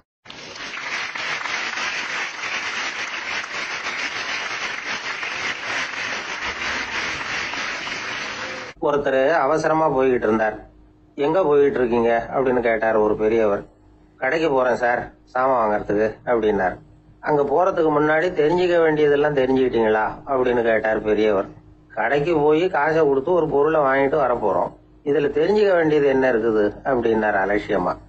இப்ப அந்த பெரியவர் பேச ஆரம்பிச்சார். இந்த உலகத்துல எந்த ஒரு செயல்ல இறங்குறப்பவும் நாம நல்லா ஆலோசனை பண்ண வேண்டிய விஷயம் 5 அப்படின்னார். உதாரணமா, ஒருத்தன் கடைக்கு போய் ஏதோ ஒரு பொருளை வாங்கிட்டு வர போறான்னு வச்சுக்கங்களேன். அப்ப கூட அவன் 5 விஷயங்களை பத்தி தெரிஞ்சுக்க வேண்டியிருக்குது அப்படிங்கிறார் அவர். முதல்ல அந்த பொருள் எப்படிப்பட்டது அப்படிங்கறத தெரிஞ்சுக்கணும். 2வதா தன்னை பத்தியும் தெரிஞ்சுக்கணும். அப்பதான் அந்த பொருள் தனக்கு தேவையா இல்லையா அப்படிங்கறத புரிஞ்சுக்க முடியும். 3வதா தெரிஞ்சுக்க வேண்டியது ஒண்ணு இருக்கு. அது என்னன்னா, அந்த பொருளை அடையறதுக்கு வழி என்ன அப்படிங்கறது தெரிஞ்சுக்கணும். அதாவது எவ்வளவு பணம் கொடுத்தா அது கிடைக்கும், இது மாதிரியான விஷயங்கள்.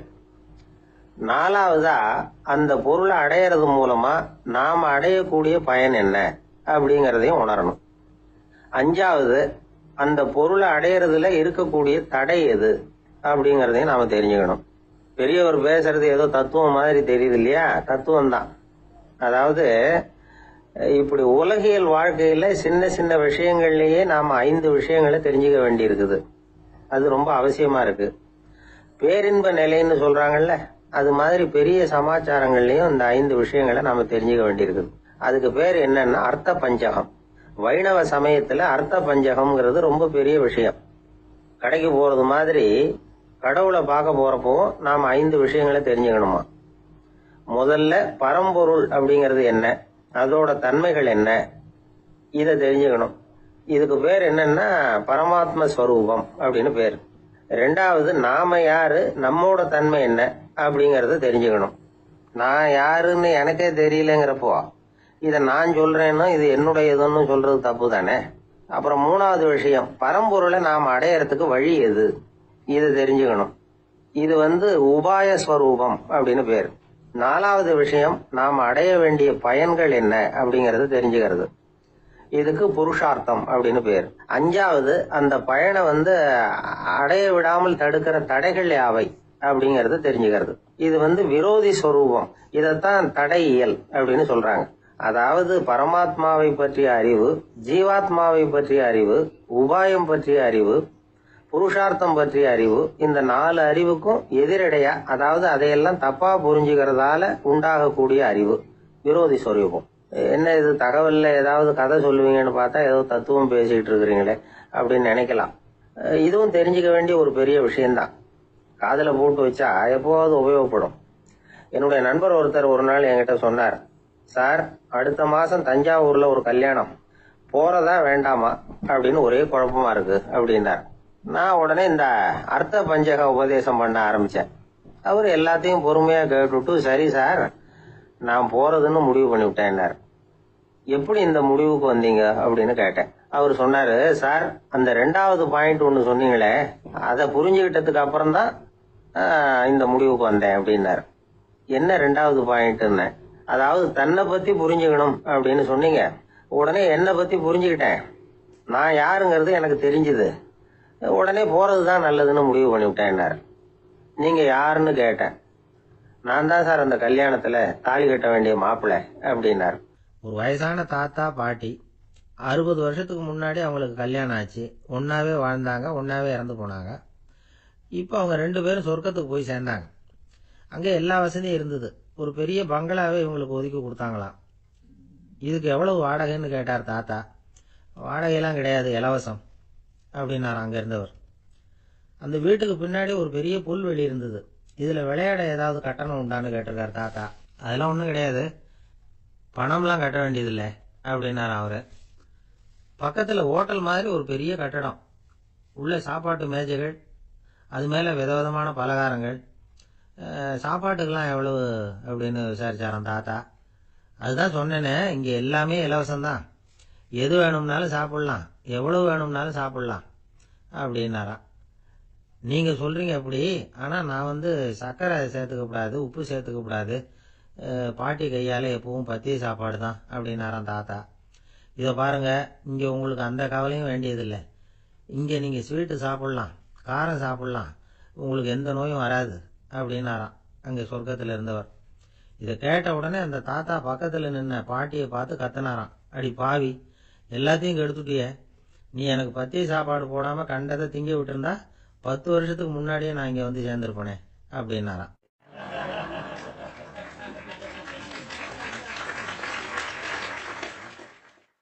ஒரு சன்னியாசி, அவரு ஒரு நாள் ஒரு கனவு கண்டாராம். அந்த கனவுல அவர் சொர்க்கத்துக்கு போறார். அங்க ஒரு பெரிய திருவிழா நடந்துகிட்டு இருக்குது. எங்க பார்த்தாலும் அலங்கார வளைவுகள், வண்ணமயமான விளக்குகள், பாதைகள் பூரா மலர்கள், எல்லா கட்டடங்களும் ஒளிமயம். அவ்வளவு கோலாகலமா பிரம்மாண்டமா அந்த திருவிழா நடந்துகிட்டு இருக்குது. அது என்ன திருவிழாங்கிறது இந்த சன்னியாசிக்கு புரியல. அங்க எதிரில் வந்துகிட்டு இருந்த ஒருத்தரை நிறுத்தி, என்ன விசேஷம் இங்க அப்படின்னு விசாரிச்சாராம். உனக்கு தெரியாத விஷயம், இன்னைக்கு இறைவனுக்கு பிறந்த நாள், அதை தான் எல்லாரும் சேர்ந்து கொண்டாடுறோம். இதுக்காக பிரம்மாண்டமான ஊர்வலம் ஒன்று வரப்போகுது, இறைவனே அந்த ஊர்வலத்துல கலந்துகிறார் அப்படின்னாரு அவரு. உடனே அந்த சன்னியாசி ஒரு மரத்து நிழல்ல ஒதுங்கி நின்றுகிட்டார். ஊர்வலம் வந்துகிட்டு இருக்குது. முதல்ல ஒரு குதிரை வந்துகிட்டு இருக்கு, அது மேல ஒருத்தர் உட்காந்துருக்கிறார். அவருக்கு பின்னாடி நிறைய பேர் கூட்டமா வந்துகிட்டு இருக்கிறாங்க. இவ்வளவு கூட்டம் இவர் பின்னாடி வருதே, யார் இவரு அப்படின்னு கேட்டார். ஒரு மதத்தின் பெயரை சொல்லி, இவர் அந்த மதத்தின் தலைவர், அவரை பின்பற்றுகிற மக்கள் கூட்டம் பின்னாடி வந்துகிட்டு இருக்குது அப்படின்னு விவரம் சொல்லியிருக்கிறாங்க. இவங்களுக்கு அடுத்தபடியா இன்னொரு குதிரையில ஒருத்தர் வந்துகிட்டு இருக்கிறார். அவருக்கு பின்னாடி ஏகப்பட்ட கூட்டம். இவர் யாருங்க அப்படின்னு கேட்டிருக்காரு சன்னியாசி. அங்க இருக்கிறவங்க விவரம் சொல்லியிருக்கிறாங்க. இன்னொரு மதத்தின் பெயரை சொல்லி, இவர் அந்த மதத்தினுடைய தலைவர், அவர் வழியை பின்பற்றுகிறவர்கள் அவர் பின்னாடி கூட்டமா வந்துகிட்டு இருக்கிறாங்க அப்படின்னு இருக்காங்க. இப்படி ஒவ்வொருத்தரா குதிரை மேல வந்துகிட்டே இருக்கிறாங்க. அவங்கள பின்பற்றியும் ஒவ்வொரு கூட்டம் வந்துகிட்டே இருக்குது. அந்த பெரிய ஊர்வலம் அது பாட்டுக்கு போய்கிட்டு இருக்குது. கடைசியா அது முடிஞ்சது ரொம்ப நேரம் கழிச்சு. அதுக்கப்புறம் கொஞ்ச நேரம் கழிச்சு ஒரு வயசான ஆள் குதிரை மேல வந்துகிட்டு இருக்கிறார். ஆனா அவருக்கு பின்னாடி யாருமே இல்லை. அவரு பரிதாபமா தனியா வந்துகிட்டு இருக்கிறார். அவரு அந்த ஊர்வலத்தை சேர்ந்தவரா இல்லையாங்கிறதே தெரியல. இவர் யாரு, இவர் ஏன் இப்படி தனியா வந்துகிட்டு இருக்கிறார் அப்படின்னு கேட்டிருக்காரு அந்த சன்னியாசி. என்னது இப்படி கேக்குறீங்க, இவர் தான் கடவுள், இவருக்காக தான் இன்னைக்கு இந்த ஊர்வலமே நடக்குது, இவருக்கு தான் இன்னைக்கு பிறந்த நாள், முன்னாடி போற ஊர்வலம் பூரா இவருடைய பிறந்த நாளை கொண்டாடுறதுக்காக தான் அப்படின்னு இருக்காங்க. இதை கேட்டதும் அந்த சன்னியாசிக்கு திடுக்குன்னு தூக்கி போட்டிருக்கு. இது வரைக்கும் கனவு கண்டுகிட்டு இருந்தவர் மூச்சுக்கிட்டார். அதுக்கப்புறம் தான் யோசிச்சு பார்த்திருக்கார். உண்மைதான், மக்கள் எல்லாரும் பக்தி மார்க்கத்துல போறதா நினைச்சுக்கிட்டு பாதை மாறி போயிட்டு இருக்கிறாங்க. கடவுளை பின்பற்றுவதாக நினைக்கிறாங்க பக்தர்கள். ஆனா கடவுளுக்கு பின்னாடி யாருமே இல்லை. இன்னமும் இயல்பா இதை பத்தி யோசிச்சு பார்த்தா, உண்மைக்கு பின்னாடி தான் நான் போய்கிட்டு இருக்கேன் அப்படின்னு நிறைய பேர் சொல்றாங்க. ஆனா அந்த உண்மை அனாதையா போய்கிட்டு இருக்குது. அப்படி ஆயிட்டுது உலகம். இந்த காலத்திலயும் ஒரு ஊர்வலம், ஒரு பெரிய மனுஷருக்கு பிறந்த நாள் விழா. அவரு குதிரை மேல ஏறி முன்னாடி போயிட்டு இருக்கிறார். அவருக்கு பின்னாடி ஒரு 100 பேர் தொண்டர்கள் அவங்க பாட்டுக்கு போறாங்க. எல்லாம் பணம் கொடுத்து ஏற்பாடு பண்ணவங்க. எல்லாம் பணம் வாங்கிட்டு முன்னாடி போயிட்டு இருக்கிறாங்க. கொஞ்ச தூரம் நடந்ததும் கால் வலிக்க ஆரம்பிச்சுட்டுது. ஒவ்வொருத்தரா அப்படியே ஒதுங்க ஆரம்பிச்சுட்டாங்க. அதான் முன்னாடியே பணம் கிடைச்சிட்டுதே, இனிமே ஒதுங்கினா என்னன்னு ஒதுங்கிட்டாங்க. ஒரு கட்டத்துல குதிரையில போறவர் தற்செயலா திரும்பி பாக்குறாரு, பின்னாடி யாருமே இல்லை, எல்லாரும் ஓடி போயிட்டாங்க. ஒரே ஒரு ஆள் மட்டும் ரொம்ப விசுவாசமா பின்னாடி நடந்து வந்துகிட்டு இருந்தான். ஏன்பா நீ மட்டும் வந்துகிட்டு இருக்கிறியே, நீ வீட்டுக்கு போகலையான்னு கேட்டிருக்காரு அவரு.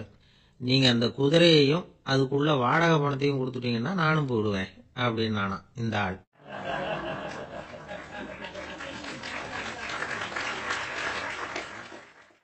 ஒரு ஊர்ல ஒரு ஆள் இருந்தான், தையல் கடை வச்சிருந்தான். அவங்கிட்ட ஒருத்தன் ஒரு சட்டை துணி எடுத்து கொடுத்து தைக்க சொல்லியிருந்தான். வர சனிக்கிழமை வா வந்து வாங்கிட்டு போ அப்படின்னு அவன் சொல்லியிருந்தான். அதே மாதிரி இவன் வந்தான்.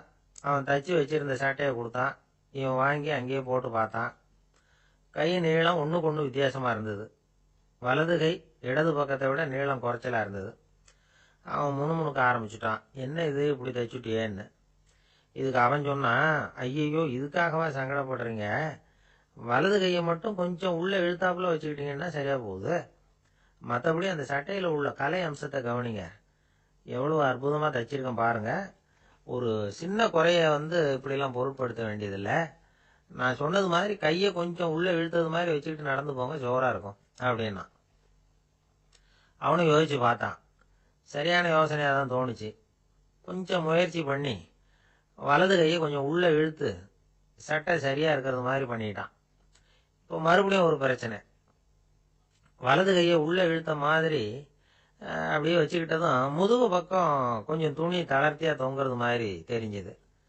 என்ன இது முதுகு பக்கம் துணி குவிஞ்சுட்டுதே தொங்குதே அப்படின்னா மறுபடியும், அடடா இதுக்காகவா கவலைப்படுறீங்க, உடம்ப அதுக்கு தகுந்த மாதிரி கொஞ்சம் வளைச்சிக்கிட்டா சரியா போடுது. இதுக்காக அந்த அழகான தையலை பிரித்து அதில் உள்ள கலை அம்சத்தை கெடுக்கிறதுக்கு என் மனசு இடம் தரல.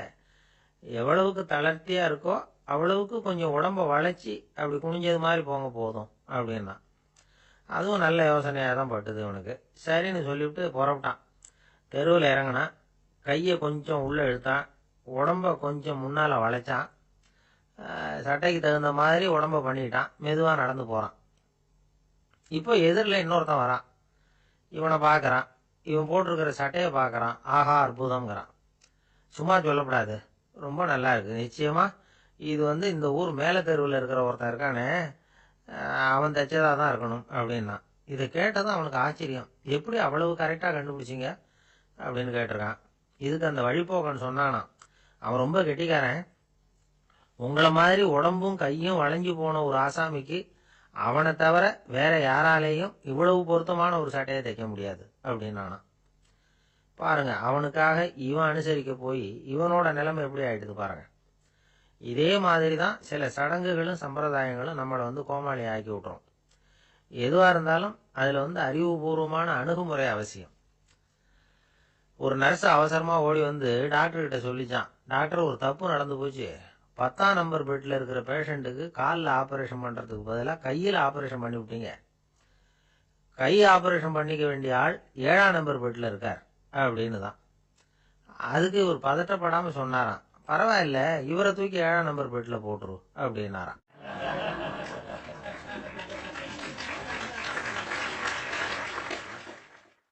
ஒரு மாணவனை பார்த்தேன். என்ன தம்பி படிப்புலாம் எப்படி இருக்குது அப்படின்னு விசாரிச்சேன். அவன் ரொம்ப அழுதுகிட்டான். நான் நல்லா தான் சார் படிக்கிறேன், இருந்தாலும் புத்தியில் சரியாக ஏற மாட்டேங்குது சார் அப்படின்னா. சரி, இவனும் நம்ம ரகம்தான் அப்படின்னு சொல்லி முடிவு பண்ணிட்டோம். கல்வி கற்கக்கூடிய ஒரு மாணவன் சம்பந்தப்படுற புத்திகள் பல வகை. அதை பற்றி ஒரு பெரியவர் விளக்கி இருக்கிறார். மிருத்து புத்தின்னு ஒன்று இருக்குதான். மிருத்துன்னா மண். மண்ணால் செவுறு கட்டுறோம்ல, மண் சுவரில் ஆணி அடிக்கிறதும் சுலபம், அதை பிடுங்கி எடுக்கிறதும் சுலபம்.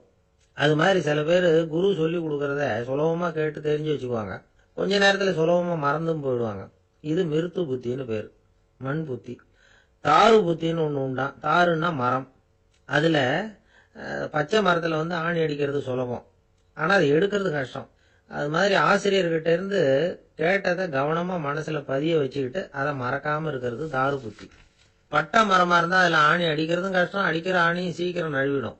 அது மாதிரி கேட்குற விஷயம் மனசில் பதியறதும் கஷ்டம். அப்படியே பதிஞ்சாலும் அது நீடிச்சு இருக்கிறதும் கஷ்டம், கொஞ்ச காலத்தில் மறந்துடும். இன்னொரு வகை புத்தி ஒன்று உண்டு. அதுக்கு பேர் சிலா புத்தின்னு பேர். சிலான்னா கல். ஒரு கருங்கல்லில் 4 துளையை போட்டு ஒரு துளையில உளிய வச்சு அடிச்சா மற்ற துளை வழியாகவும் பிளந்து கல் 2ஆயிடும். அது மாதிரி சந்தியான இடங்கள்ல குறிப்பா ஒரு பொருளை சொன்னா அதை வச்சுக்கிட்டு மற்றதையும் தெரிஞ்சுக்கிறது, அது சிலா புத்தின்னு பேர். வேணு புத்தின்னா என்ன தெரியுமா? வேணுன்னா மூங்கில். மூங்கில் கணுவில் ஒரு பக்கம் உளிய வச்சு அடித்தா 2 பக்கமும் பிளந்துரும். அது மாதிரி ஒரு செய்தியை கேட்டுக்கிட்டு இருக்கிறப்பவே அதோட முன்பின் தொடர்களையும் தெரிஞ்சுக்கணும், அது வேணு புத்தி. தைல புத்தின்னு ஒன்று உண்டு. தைலம்ங்கிறது எண்ணெய். தண்ணியில் ஒரு துளி எண்ணெயை விட்டால் அது தண்ணி பூரா பரவி போடுதுல, அது இப்படி பரவுறது மாதிரி ஆசிரியர் சுருக்கமா ஒரு கருத்தை சொன்னா அதை வச்சுக்கிட்டு பூரா விஷயங்களையும் தெரிஞ்சுக்கணும். அது தைல புத்தி. கற்பூர புத்தின்னு ஒன்று கேள்விப்பட்டிருக்கோம். அது எப்படின்னா, கற்பூரம் தீ பட்ட உடனே பிடிச்சிக்கும். ஆசிரியர் சொன்ன உடனே நுண்ணறிவோட பாடங்களை புரிஞ்சுக்கிறது இந்த வகை புத்தி. கரி புத்தின்னு ஒன்று. அது எப்படின்னா, கரியில நெருப்பை வச்சு விசிறிய பிறகு அதுக்கப்புறம் அது கறி நெருப்பாகும். அது மாதிரி காலம்பரை சாயந்தர வேலைகளில் ஆசிரியர் பாடம் சொல்லி கொடுப்பார். அதை கொண்டு புரிஞ்சுக்கிறது இந்த வகை. கதலித்தண்டு புத்தின்னு ஒன்று சொல்லுவாங்க. கதலிங்கிறது வாழை மரம். வாழைத்தண்டில் தீ வைக்கிறது எவ்வளவு சிரமமோ அவ்வளவு சிரமத்தோட கல்வி கற்கிறது கதலித்தண்டு புத்தி. இதை தவிர இன்னும் சில வகையான மாணவர்களை கூட அடையாளம் காட்டுறாங்க. ஆசிரியர் சொன்னதுல நல்லது மட்டும் எடுத்துக்கிறவன் அன்னம். ஆசிரியர் கிடைச்ச இடத்துல பாடத்தை கேட்டுக்கிட்டு பிறகு தனியாக உட்காந்து சிந்திக்கிறவன் பசு. பசுமாடு அப்படித்தானே, புல்லு கண்ட இடத்துல மேயும், அதுக்கப்புறம் நிதானமாக அசை போட்டுக்கும். ஆசிரியர் சொன்னதை தவிர வேற எதையும் சொல்ல முடியாதவன் கிளி. பல இடங்கள்ல பாடங்கள் கேட்டு கடைசியில் ஒன்றும் புரியாமல் போறவன் ஆடு. ஆடு ஒரு செடியில வயிறார மேயாது, ஒரே செடியில. இக்கரைக்கு அக்கறை பச்சைன்னா அங்கேயும் இங்கேயும் அலைஞ்சிக்கிட்டே இருக்கும். சில பேருக்கு எருமைன்னு பேர். எருமை எப்படின்னா குளத்து நீரை கலக்கி தான் குடிக்கும். அது மாதிரி ஆசிரியர் மனசை நோக செய்து பயில்கிற மாணவர்கள்லாம் இந்த ரகம்.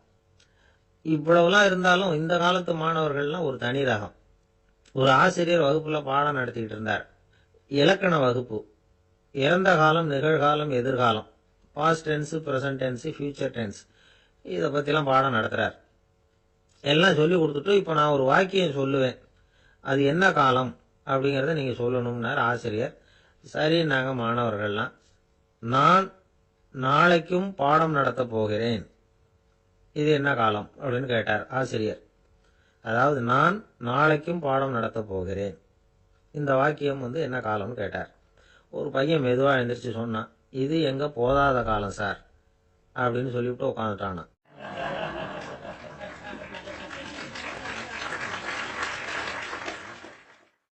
ஒரு ஊர்ல ஒரு பெரிய செல்வந்தர் இருந்தார். பணத்துக்கு பஞ்சம் இல்லை. அதனால இந்த உலகத்துல முடியாத காரியம் எதுவும் இல்லைன்னு நினைச்சார். பணம் இருந்தாலும் அந்த நினைப்பு தானா வந்துடும். அதனால இவரும் அப்படி நினைச்சதுல ஒன்றும் தப்பு இல்லை. அந்த ஊருக்கு குருநானக் ஒரு தடவை வந்தார். அவருக்கு இந்த செல்வந்தர் ரொம்ப பிரமாதமா ஒரு வரவேற்பு கொடுத்தார். ஊர் எல்லையிலேயே எங்க வீட்டுக்கு விருந்து சாப்பிட்டுட்டு போகணும்னு கேட்டுக்கிட்டார். அவரும் சரின்னு ஒத்துக்கிட்டார். உடனே தன்னுடைய பங்களாவில் ஒரு பெரிய விருந்துக்கு ஏற்பாடு பண்ணார். குருநானக் அழைச்சிட்டு வீட்டுக்கு போனார், உட்கார வச்சார். ஐயா, நான் இந்த ஊர்லயே ரொம்ப பெரிய வசதி உள்ளவன், என்னால் எல்லாம் முடியும், உங்களுக்காக நான் என்ன செய்யணும்னு சொல்லுங்க, எதுவாக இருந்தாலும் பரவாயில்ல, எவ்வளவு செலவானாலும் பரவாயில்ல, என்னால் செய்ய முடியும், என்ன செய்யணும்னு சொல்லுங்க, அது போதும், நான் செய்கிறேன் அப்படின்னு நான் ரொம்ப பணிவா. இதை கேட்டதும் குருநானக் சிந்திச்சார் கொஞ்ச நேரம். அதுக்கப்புறம் தன்னோட சட்டை பைக்குள்ள கையை விட்டு ஒரு பழைய ஊசி ஒன்று எடுத்தார். அந்த செல்வந்தர்கிட்ட கொடுத்தார். இதை பாருங்க, இவ்வளவு தூரம் நீங்க கேட்கறதுனால சொல்றேன், எனக்கு நீங்க செய்ய வேண்டிய உதவி இதுதான்னார். ஊசிய கையில வாங்கிக்கிட்டு இதை என்ன செய்யணும்னு சொல்லுங்க அப்படின்னார் அவரு. நீங்க செய்ய வேண்டியது என்னன்னா, இந்த ஊசியை பத்திரமா வச்சிருக்கணும். நாம 2 பேரும் இறந்து போனதுக்கு பின்னாடி இன்னொரு உலகத்துல நாம சந்திக்கக்கூடிய வாய்ப்பு இருக்குது. அப்ப இந்த ஊசியை என்கிட்ட கொண்டாந்து கொடுக்கணும். இதுதான் நீங்க எனக்காக செய்ய வேண்டிய உதவி அப்படின்னார் குருநானக் லேசா சிரிச்சுக்கிட்டே. இதை கேட்ட உடனே இந்த பெரியவர் முழிக்க ஆரம்பிச்சிட்டார். அது எப்படிங்க, நான் சாகிறப்ப எப்படி இந்த ஊசியை எடுத்துக்கிட்டு இன்னொரு உலகத்துக்கு வர முடியும்னார். ஊசி மாதிரி ஒரு சின்ன பொருளை கூட இந்த உலகத்தை விட்டு நாம போறப்ப எடுத்துட்டு போக முடியாதுங்கிறப்போ உங்களோட செல்வத்தையெல்லாம் எப்படி அங்க எடுத்துட்டு வர போறீங்க அப்படின்னு கேட்டார் குருநானக். அதுக்கப்புறம் தான் இந்த பெரியவர் யோசிக்க ஆரம்பிச்சாராம். குருநானக் சொல்றார், இதை பாருங்க, நாம செய்யற நல்லது கெட்டது தான் கடைசி வரைக்கும் நம்ம கூட இருக்கும். அடுத்தவங்க நல்லா இருக்கணுங்கிறதுக்காக பொருளை செலவு செய்யணும், அப்படி செய்யலைன்னா எந்த பிரயோஜனமும் இல்லை அப்படின்னார். அதுக்கப்புறம் தான் அந்த செல்வந்தரின் அறிவு கண் திறந்துதான். உடனே குருநானக்கை வணங்கினார். ஐயா, என்கிட்ட இருந்த ஆணவம் போயிட்டுது, இனிமே என்கிட்ட இருக்கிற செல்வத்தை நல்ல வழியில செலவழிப்பேன் அப்படின்னாராம்.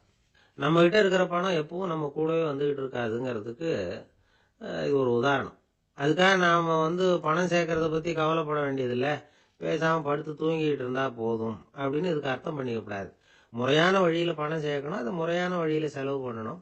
அதனால ஏற்படக்கூடிய மன நிறைவு இருக்கு பாருங்க, அது அனுபவிச்சவங்களுக்கு தான் தெரியும். சொர்க்கத்துக்கு போறவங்க இங்க இருந்து பணத்தை எடுத்துட்டு போக முடியாது. ஆனா நம்ம செல்வத்தை இங்க மத்தவங்களுக்கு பயன்பட செய்யுது, அதனால ஏற்படுற புண்ணியம் இருக்கு பாருங்க, அதை எடுத்துட்டு போக முடியுமா. இதுதான் ஆன்மீகவாதிகள்லாம் சொல்ற கருத்து. ஜான் நியூட்டன் ஒருத்தர், அவர் சொன்னார், நான் எப்பவாவது சொர்க்கத்துக்கு போய் சேர்ந்தேன்னா அங்க 3 அதிசயங்களை பார்ப்பேன்னார். என்னன்னு கேட்டாங்க. நான் யார் யார் இருக்க மாட்டாங்கன்னு நினைச்சுக்கிட்டு இருந்தானோ அவங்கள சில பேர் அங்க இருப்பாங்க, அது ஒரு பெரிய அதிசயம்னார். சரி, அடுத்தது என்ன? 2வது அதிசயம் என்னன்னா, அங்க இருப்பாங்கன்னு நான் எதிர்பார்த்த சில பேர் அங்க இருக்க மாட்டாங்க அப்படின்னார். சரி, 3வது பெரிய ஆச்சரியம் என்ன அப்படின்னா, நான் அங்க இருக்க பாருங்க, அதுதான் அந்த 3வது அதிசயம் அப்படின்னாராம்.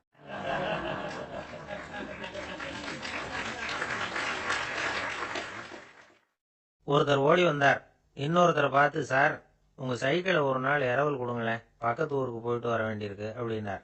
இவர் சைக்கிளை கொடுத்து பத்திரமா கொண்டுட்டு போங்கன்னார். சார், இதை பத்திரமா கொண்டு போறேன், கவலையே வேணாம், ஏன்னா இது உங்களோட சைக்கிள் அப்படின்னு நான் நினைக்கல, என்னோட சைக்கிளா நினைக்கிறேன் அப்படின்னார். அதுக்கப்புறம் தான் இவருக்கு உண்மையாவே பயம் வந்துட்டுது. ஏன்னா அவர் சொன்னது மாதிரி அதை தன்னோட சைக்கிளாவே நினைச்சு தள்ளிட்டு போட்டா என்ன பண்றது.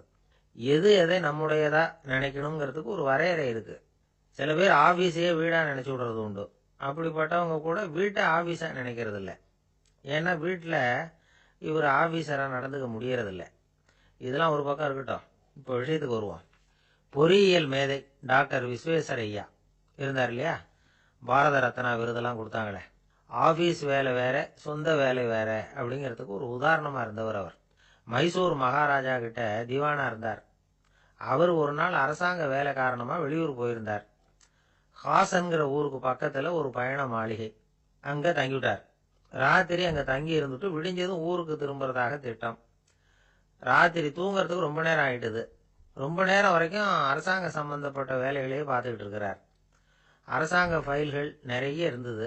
அதையெல்லாம் ஒவ்வொன்றா எடுத்தார், படிச்சு பார்த்தார், பரிசீலனை பண்ணார். அதில் எழுத வேண்டியதை எழுதினார், கையெழுத்து போட்டார். ஒரு வழியாக அந்த வேலையெல்லாம் முடிஞ்சுது. அதுக்கப்புறம் என்ன பண்ணார்னா, தன்னுடைய சூட்கேஸை திறந்தார். அதிலிருந்து 2 மெழுகுவர்த்தியை எடுத்து கொளுத்தி வச்சார். அந்த பயண மாளிகையில் அது வரைக்கும் எரிஞ்சுக்கிட்டு இருந்த மின்சார விளக்குகளை அணைச்சுட்டார். அதுக்கு பிறகு அந்த மெழுகுவர்த்தி வெளிச்சத்தில் சில புத்தகங்களை தொடர்ந்து படிக்க ஆரம்பிச்சிட்டார்.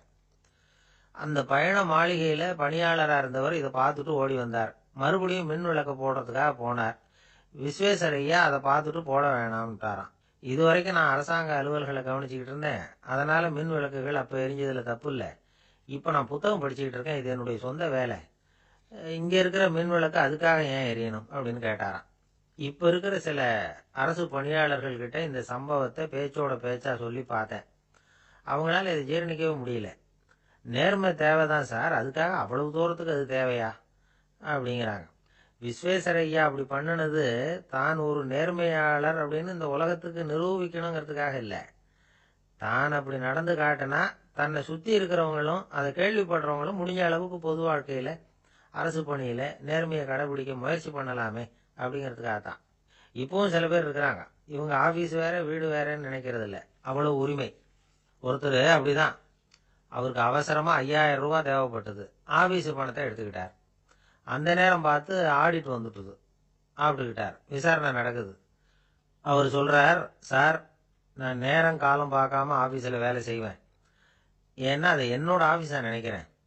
அவசரத்துக்கு அந்த பணத்தை எடுத்தேன், மறுபடியும் வச்சுடலாம்னு தான் இருந்தேன், அதுக்குள்ளே இப்படி ஆயிட்டுது. நீங்கள் என்ன நினைச்சாலும் சரி, நான் ஆஃபீஸ் வேற வீடு வேற அப்படின்னு நினைக்கிறது இல்லை, அது என்னோட சுபாவம் அப்படின்னார். விசாரணை பண்ணவர் தீர்ப்பு வழங்கினார்.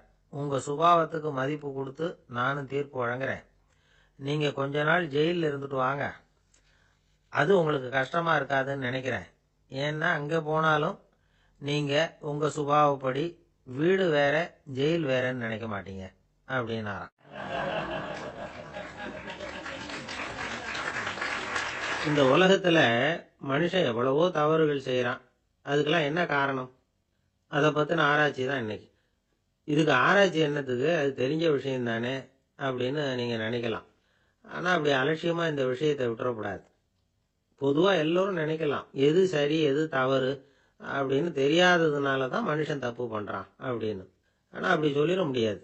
மனுஷன் தெரிஞ்சே தான் தவறுகள் பண்றான்.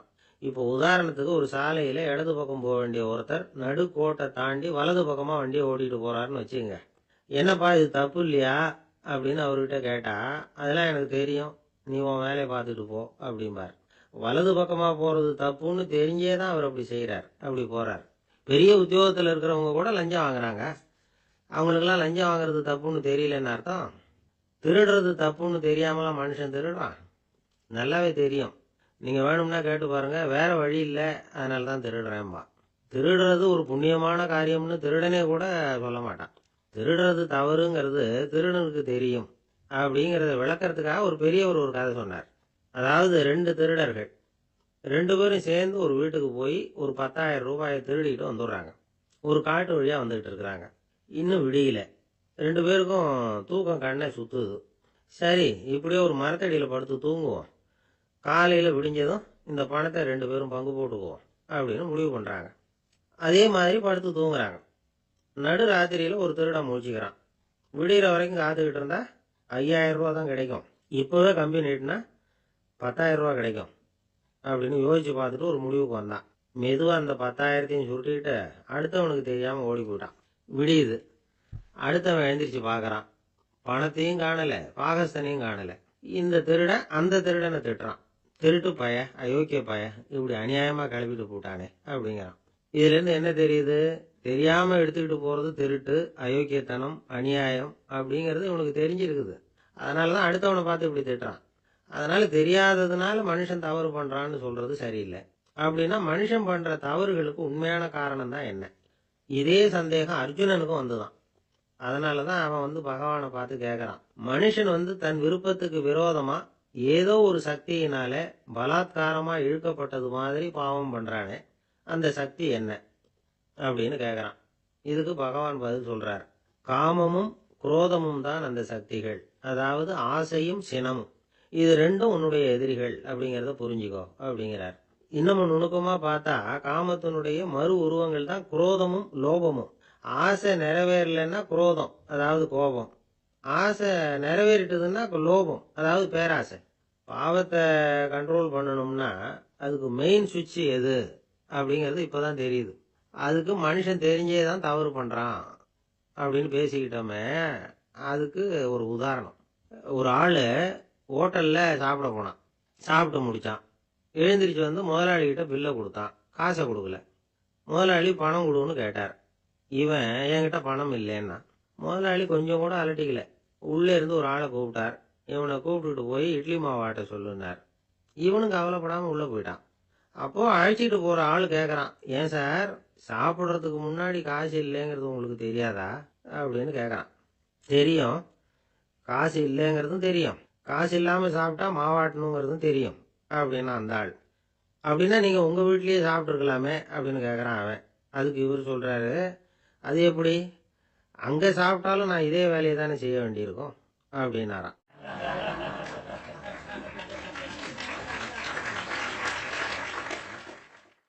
நம்மள மாதிரி ஒரு ஆசாமி அவன் நம்மள மாதிரியே கற்பனை பண்ணான். அதாவது நாம தான் இந்த உலகத்துல ரொம்பவும் கஷ்டப்படுறோம், மற்றவங்க எல்லாம் சந்தோஷமா இருக்கிறாங்க அப்படின்னு அவன் நினைச்சுக்கிட்டான்.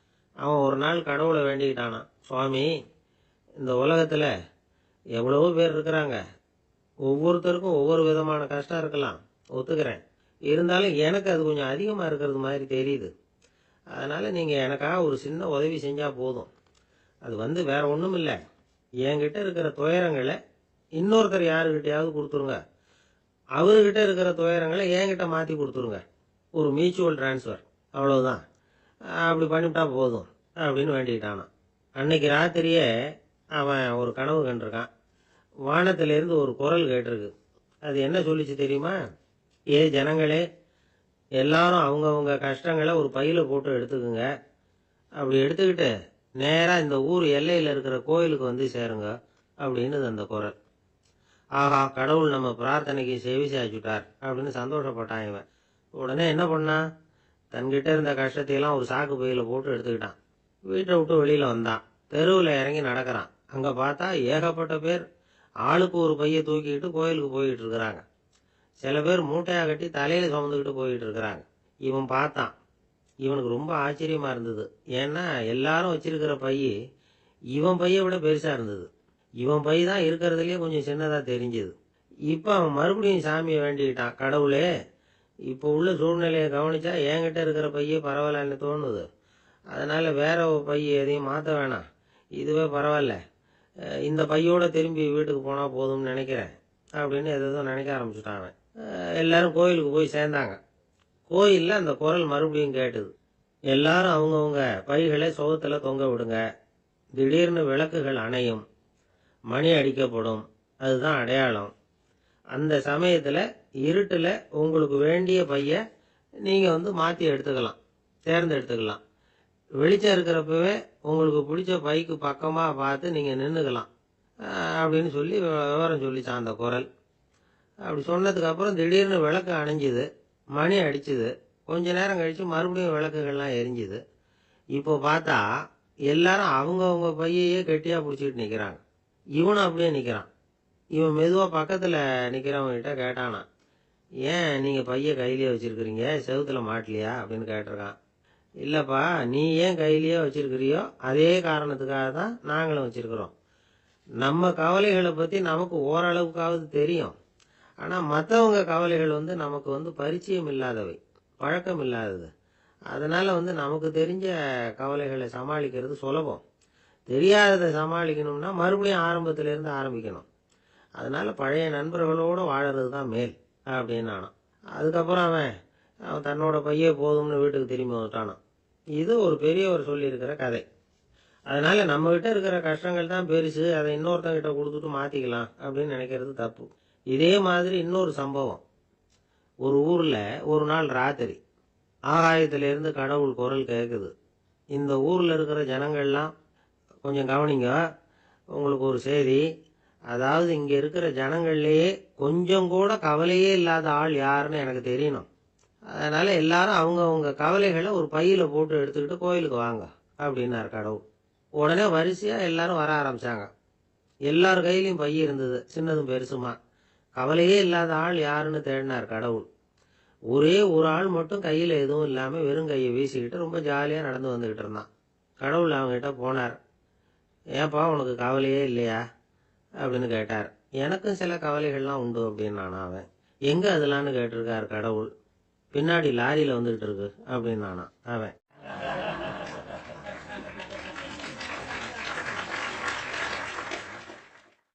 சங்கீத வித்வான்கள்ல பல வகை உண்டு. சில குறிப்பிட்ட ராகங்களை பாடுறதுல அவங்களுக்கு பெருமை வர்றது உண்டு.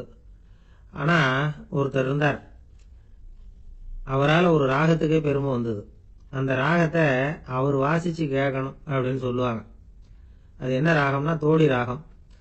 சரி, அந்த வித்வான் யாருன்னா அவர் தான் திருவாவடுதுறை ராஜரத்னம் பிள்ளை. பேராசிரியர் கல்கி ஒரு சமயம் தம்முடைய பத்திரிகையில எழுதினாராம். அதை அப்படியே படிக்கிறேன் கேளுங்களேன். ஆகா, ஸ்ரீ ராஜரத்னம் பிள்ளையின் தோடி ஆலாபனையை முதலில் கேட்டபோது அவருடைய கற்பனையை விட்டு தள்ளுங்கள். நம்முடைய மனதில் என்னென்ன இன்பமயமான கற்பனைகள் எல்லாம் உதித்தன. குழந்தை தாயிடம் கொஞ்சம் குரலை கேட்டோம், அன்னை குழந்தையிடம் கொஞ்சம் குரலை கேட்டோம், ரதியும் மன்மதனும் பேசிக்கொண்ட காதல் மொழிகளை கேட்டோம், முருகன் சிவபெருமான் செவிகுளர மொழிந்த உபதேசத்தை கேட்டோம், கலைமகள் கவிஞனுக்கு அருளிய ஆசி மொழிகளை கேட்டோம், நாரத முனிவருடைய தம்பூரா சுருதியை கேட்டோம், ராவணன் தன் எலும்பை ஒடித்து வீணையாக செய்து வாசித்த கானத்தை கேட்டோம், கானப் பறவைகளின் கலகல ஒலியை கேட்டோம், கோல குயில்களின் குரல் இனிமையை கேட்டோம். இப்படிலாம் பேராசிரியர் கல்கி விமர்சனம் எழுதியிருக்கிறார் திருவாவடுதுறை ராஜரத்னம் பிள்ளை அவர்களுடைய வாசிப்பை கேட்டுட்டு. டி.என். ராஜரத்னம் பிள்ளை இறந்து போனார். அப்போ கவிஞர் கண்ணதாசன் எழுதினார், செவியினில் ஓடி எங்கள் சிந்தையில் ஓடி இந்த புவியெல்லாம் ஓடி நின்பார் பொங்கிய தோடி வேறிங்கு எவரிடம் போகும் ஐய இனி அதை காப்பார் யாவர் அவிந்தனின் சடலத்தோடே அவிந்தது தோடிதானும் அப்படின்னு எழுதினாராம். அந்த அளவுக்கு அவருடைய தோடியை ரசித்தவர்கள் உண்டு. அதே மாதிரி தோடினா என்னன்னு தெரியாமலே அவரை ரசித்தவங்களும் அந்த காலத்துல உண்டு. அதாவது ஒரு பெரிய சபையில இவர் வாசிச்சுக்கிட்டு இருக்கிறார். பாதியில ஒரு பெரிய மனுஷன் உள்ள வந்தார். அவர் உடம்புல பட்டு வேஷ்டி, ஜருகை, அங்கவஸ்திரம், வாயில வெத்தலை, வாசனை புகையில, காதுல வைரக்கடுக்கன், கழுத்துல தங்க சங்கிலி, கை விரல் பூரா மோதிரம், கையில ஒரு வெள்ளி வெத்தலை புட்டி, உதவிக்கு 2 பேர் பக்கத்துல. இவ்வளவு பந்தாவோட வரார் கச்சேரி கேட்கறதுக்கு. இப்படி வந்தவர் முதல் வரிசையில் வந்து உட்கார்ந்தார். வித்வான் வாசிச்சு முடிச்சதும் இவர் அவரை பார்த்து, ஐயா, நீங்க தோடி வாசிக்கிறதுல ரொம்ப கெட்டிக்காரர்னு கேள்விப்பட்டிருக்கேன், அதை கேட்கறதுக்காக தான் மெனக்கிட்டு வந்திருக்கிறேன், அதை வாசிங்களேன் அப்படின்னாராம் இந்த பெரியவர். ராஜரத்னம் பிள்ளைக்கு ஒன்றும் புரியல. ஏன்னா இதுவரைக்கும் அவர் வாசிச்சுக்கிட்டு இருந்ததே அந்த தோடி ராகத்தை தான். அதை வாசிச்சு முடிச்சதும் அதை வாசிங்களேன்னு இவர் கேட்கிறார். அப்படின்னா இவரோட ஞானம் எப்படிப்பட்டது? இவ்வளவும் கேட்டுட்டு இப்படி கேட்கிறாரே அப்படின்னு அவர் யோசிச்சிருக்கிறார் ராஜரத்னம் பிள்ளை. உடனே என்ன பண்ணார் தெரியுமா? பக்கத்துல ரொம்ப சாதுவா சுருதி போட்டுக்கிட்டு இருந்த ஒரு முதுகுல ஓங்கி ஒரு குத்து விட்டாராம். அவருக்கு ஒன்றும் புரியல, எதுக்கு நம்மளை அடிக்கிறாரு இவரு, நம்மளை குத்துறாரு வித்வான்னு. அவர் அதிர்ச்சியால இவர் நிமிர்ந்து பார்த்திருக்கார். அப்போ ராஜரத்னம் பிள்ளை சொன்னாராம், ஏய்யா, ஐயா பெரிய மனுஷன், என்னுடைய பரம ரசிகர், தோடி ராகம் கேட்கணுங்கிறதுக்காக இவ்வளவு தூரம் வந்திருக்கிறார், வந்து முத வரிசையில் உட்கார்ந்துருக்கார். நீ இந்த சமயம் பார்த்து தோடி ராகம் வாசிக்கிற நாதஸ்வரத்தை வீட்டில்